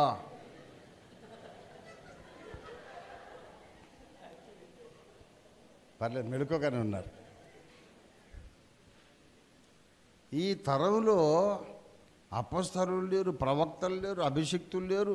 సేవ కొరకు హస్త నిక్షేపణ అక్కర్లేదు, అభిషేకం అక్కర్లేదు, ఎవడైనా చేయవచ్చు అంటున్నారు కదా. అవును, ఎవడైనా చేయవచ్చు అని అంటే అందరూ సమానమైతే ఎవడు స్పెషల్గా అన్నప్పుడు నీ మాట నేను ఎందుకు వినాలి? నువ్వు కూర్చో, నేను చెప్తా. మరి ఎవడు స్పెషల్గా అన్నప్పుడు నువ్వెందుకు రా స్పెషల్, నువ్వెందుకు ప్రసంగాలు చేస్తావు? నోరు మూసుకో. ఎవడు స్పెషల్ కాదని చెప్పి నువ్వు స్పెషల్ అయిపోతావా? అన్యాయం కదూ. ఎవడు స్పెషల్ కాదన్నోడు ప్రసంగాలు మానేయాలి. దేవుడు నన్ను స్పెషల్గా పిలిచాడు, అభిషేకించాడనే నమ్మకం ఉన్నోడు, సాక్ష్యం ఉన్నోడు ప్రసంగాలు చేయాలి. దేవునికి స్తోత్రం కలుగునుగాక. హల్లెలూయా. ప్రవక్తలు ఉన్నారు, ఉంటారు, యేసయ్య రెండవ రాకడ దాకా ఉంటారు. పరిశుద్ధులు సంపూర్ణులు అయ్యేదాకా ఉంటారు. దేవునికి స్తోత్రం కలుగునుగాక. హల్లెలూయా. ఒక ఆయన అంటాడు, ప్రవక్తలు లేరు, అపోస్తలు లేరు, సువార్థికులు లేరు, అందరూ బ్రదర్సే అట. బ్రదర్సే బాబు, బ్రదర్స్ కాదని ఎవడు అన్నాడు? ఒక ఇంట్లో 5 అన్నదమ్ములు ఉన్నారు. 5 అన్నదమ్ములు ఉన్నారు. ఉపమానం చెప్తున్నా. పెద్ద అబ్బాయి బాగా చదువుకొని ఇంజనీర్ అయ్యాడు. రెండో అబ్బాయి బాగా చదువుకొని కాలేజీలో ప్రొఫెసర్, లెక్చరర్ అయ్యాడు. మూడో అబ్బాయి బాగా చదువుకొని పైలట్ అయ్యాడు. ఏమండి? ఇంకొక అబ్బాయి పెద్ద ఇండస్ట్రీ పెట్టుకొని పారిశ్రామికవేత్త అయ్యాడు. కంపెనీ CEO అయిపోయాడు. ఆఖరోడు అతిగారాభంలో చెడిపోయి వాడు చదువుకోకుండా బడికి వెళ్తున్నానని చెప్పి ఎగ్గొట్టి మ్యాట్నీళ్ళకు పోయి చదువు అవ్వలేదు. ఈ లోపల అమ్మ నాన్న చనిపోయారు. వీడికి చదువు రాదు, ఉద్యోగం రాదు. ఇంకా ఏదోలాగా బ్రతకాలి కదా. అన్నయ్యలకు పెళ్ళిళ్ళు అయిపోయి వదినలు వచ్చారు. వీడు మేపితే వాళ్ళు ఊరుకుంటారా? వీడు తన కాళ్ళ మీద తను ఉండాల్సి వచ్చింది. ఇంకా చేసేది లేక రిక్షా దొక్కుతున్నాడు. పెద్దోడు ఇంజనీరు, తర్వాత ఇంకొకడేమో ప్రొఫెసర్, ఇంకోడేమో కంపెనీ CEO, ఇంకోడేమో పైలట్, చిన్నోడేమో రిక్షా దొక్కుతుంటే ఎవడో తెలుసుకున్నాడు ఈ సమాచారం. ఏం బాబు రిక్షా దొక్కుతున్నావు? మీ అన్నయ్య ఒక ఆయన డాక్టర్ అంట, ఒక ఆయన మరి ప్రొఫెసర్ అంట, ఒకడు పైలట్ అంట, ఒకడు కంపెనీ మేనేజర్ అంట, నువ్వేంట్రా బాబు రిక్షా దొక్కుతున్నావు అంటే వాడికి రోషం పొడుచుకొచ్చింది. మా ఇంట్లో డాక్టర్ లేడు, ప్రొఫెసర్ లేడు, ఎవడు లేడు, అందరు బ్రదర్సే అన్నాడు. అట్లా ఉంది బ్రదర్ అని సిద్ధాంతం. అందరూ బ్రదర్సే బాబు. బ్రదర్లలో ఒక బ్రదర్ డాక్టర్, ఈ బ్రదర్స్లో ఒక బ్రదరు ప్రొఫెసర్, ఒక బ్రదర్ ఇంజనీర్, ఒక బ్రదర్ ఏమో రిక్షా దొక్కుతున్నాడు. బ్రదర్స్ అనేది, అన్నదమ్ములు అనేది సుట్టరికము. డాక్టరు, ప్రొఫెసరు అన్నదేమో పదవులు. పదవులు వేరు, బంధుత్వం వేరు. సుట్టరికాన్ని బట్టి మనకు పెద్ద బ్రదర్ ఉన్నాడు, ఆయన మన రక్షకుడు, జ్యేష్ఠ కుమారుడు. దేవునికి స్తోత్రం కలుగునుగా. యేసయ్య మన రక్షకుడు అండి. అన్నయ్య గాడా? యెహోవా మా తండ్రి గాడా, యేసుడు మాయన్న. పురుషోత్తం చౌదరి గారు చక్కగా రాశాడు, యేసయ్య మా అన్నయ్య. మరి రెండో రాకడలో ప్రభు వచ్చినప్పుడు, ఏరా అన్నయ్య బాగున్నావా అని వెళ్ళి అడగొచ్చా? గూప పగిలిపోతుంది. అదేంటన్నయ్య అట్లా కొట్టి? అన్నయ్యే కదా. ఓరి తిక్కలోడా, అది సుట్టరికం రా. ఇక్కడ ఒక హోదా ఉంది, నేను రాజులకు రాజును, ప్రభువులకు ప్రభువు. హల్లెలూయా. దేవునికి స్తోత్రం కలుగునుగాక. ఈ మూర్ఖులకు ఈ భేదం తెలీదు. అన్నదమ్ములమే కాబట్టి వాడు డాక్టర్ కాదట, కాకపోతాడా? అన్నదమ్ములం కాబట్టి వీడు ఇంజనీర్ కాదట, కాకపోతాడా? క్రీస్తు రక్తమును బట్టి క్రైస్తవ సమాజ సభ్యులందరూ అన్నదమ్ములు, అక్క చెల్లెండ్రు, అందరం ఒకే శరీరములోని సాటి అవయవాలం. అయినా సరే దేవుడిచ్చినటువంటి పదవులు, హోదాలు ఉన్నాయి. కొందరిని అపోస్తలులుగా, కొందరిని ప్రవక్తలుగా, సువార్థికులుగా, కాపరులుగా, ఉపదేశకులుగా ఆయన నియమించి ఉన్నాడు. ఎందుకొరకంటే పరిశుద్ధులు సంపూర్ణులు అగునట్లు. దేవునికి స్తోత్రం కలుగునుగాక. ఆఖరి మాట చెప్పి ముగించేస్తా. ఎన్నో ఆఖరి మాట బాబు ఇది 3 ఆఖరి మాట. ఇంకెన్ని ఆఖరి మాటలు ఉన్నాయో ప్రియులారా. ఏమండి, ఈ అపోస్తలులు, ప్రవక్తలు వీళ్ళెందుకు నియమించబడ్డారో ఎఫెసీ 4:13 చెబుతాడు. పరిశుద్ధులు సంపూర్ణులగున్నట్లు, క్రీస్తు శరీరము క్షేమాభివృద్ధి చెందునట్లు, పరిచర్య ధర్మం జరుగునట్లు. ఏమండి, అందుకొరకు 5 విధాల సేవకుల్ని ఇచ్చాడు. మీరు ఇల్లు కడుతున్నారు అనుకోండి, పైన కాంక్రీట్ రూఫ్ వేస్తున్నారు అనుకోండి. ఆ కాంక్రీట్ రూఫ్ వేసేటప్పుడు cement, concrete, reinforced concrete construction, RCC,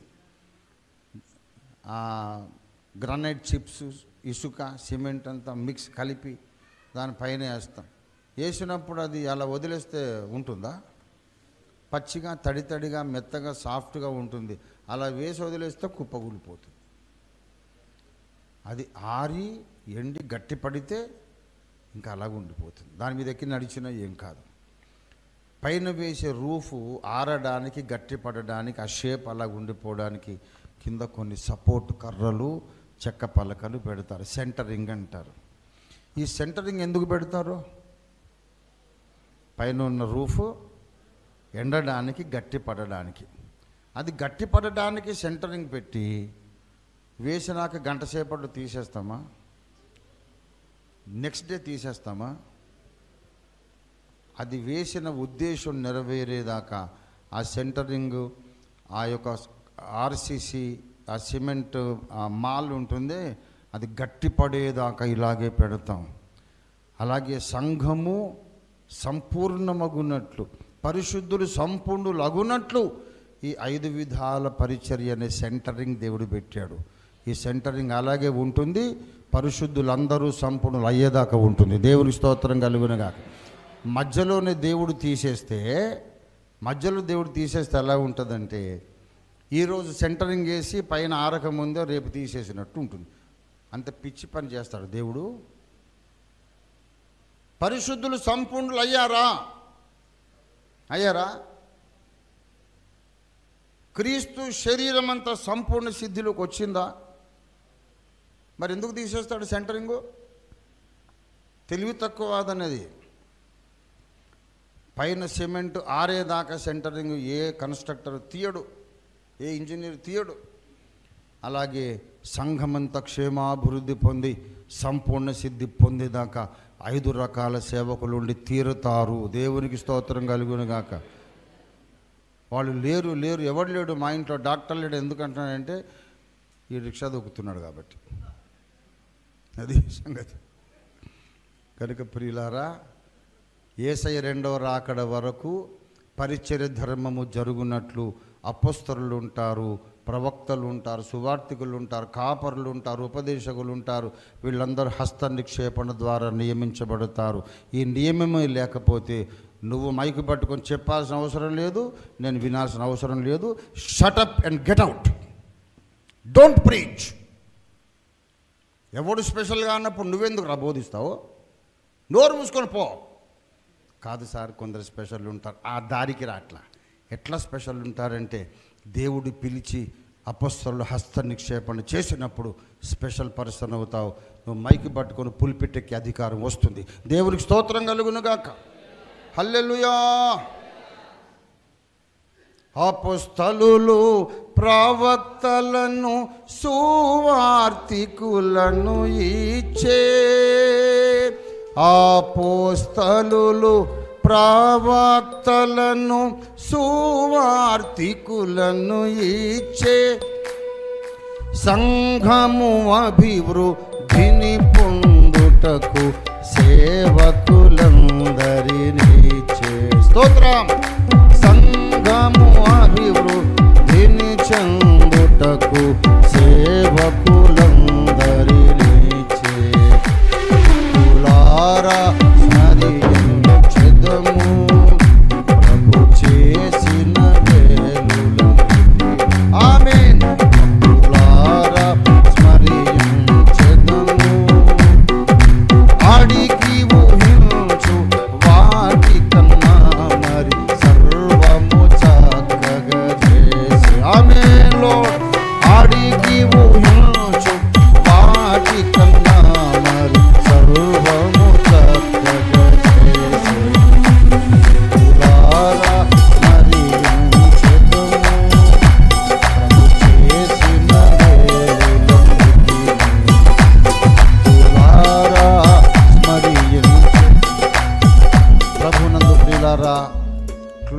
statement చేస్తున్నాను. దేవుడు పంపిన పంచవిధ పరిచర్యలను గుర్తించి ఎవరి స్థానాన్ని వారికి ఇచ్చి దేవుడు ఏర్పరిచిన క్రమానికి లోబడి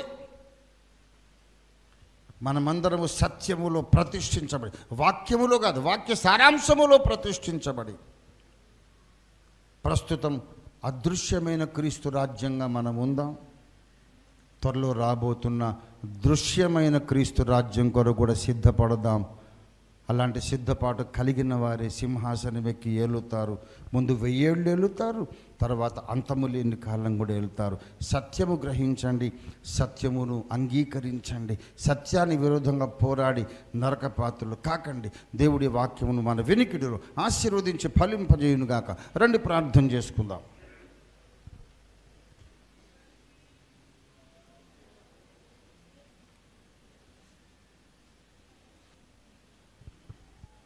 హల్లెలూయా. రిఖాదారాబా సహూరదరాబా శిఖందరదియారదరబరస్యని ఊరదరబరహుంబరీదర కరందల బరహుందలీదర కడందర బరహుబరీదర ఖరాదర బరస్సిరిందలర్యాదర బరస్సి ఉందరబరీదరి హుబార కరందలర్యాదర బరస్సిరి.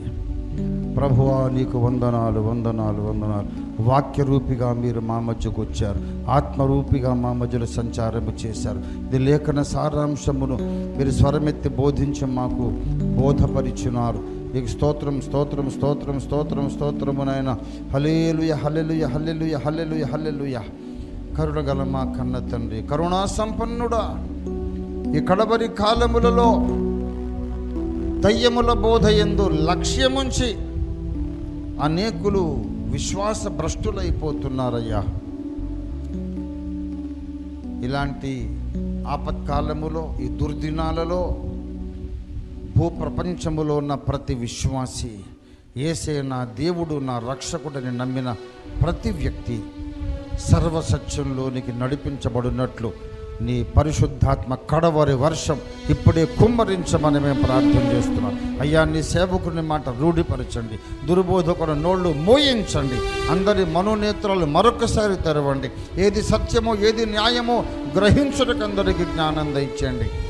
భూప్రపంచమందలి భక్తకోటి సంఘమంతా కూడా నాయన ఒకే విశ్వాసంలోకి వచ్చేందుకు సహాయం చేయండి. పరిశుద్ధులకు మొదటి శతాబ్దంలో అప్పగించబడిన ఆ ఒకే ఒక బోధ కొరకు ఈనాటి సంఘములన్నీ పోరాడి ఆ సత్యములోనే ప్రతిష్ఠించబడి అపొస్తలిక బోధలు, పౌలు భక్తుని బోధలు ప్రతిష్ఠింపబడి ప్రస్తుతం మా హృదయాలు అదృశ్యంగా దేవుని రాజ్యంగా మేము అర్పించి త్వరలో ప్రతి నేత్రము చూచున్నట్టు రాబోతున్న మీ దృశ్య రాజ్యములో కూడా మేము పరిపాలకులముగా సిద్ధపడడానికి సహాయం చేయండి. యేసు అద్భుత నామంలో స్తుతించి ప్రార్థిస్తున్నాం తండ్రి.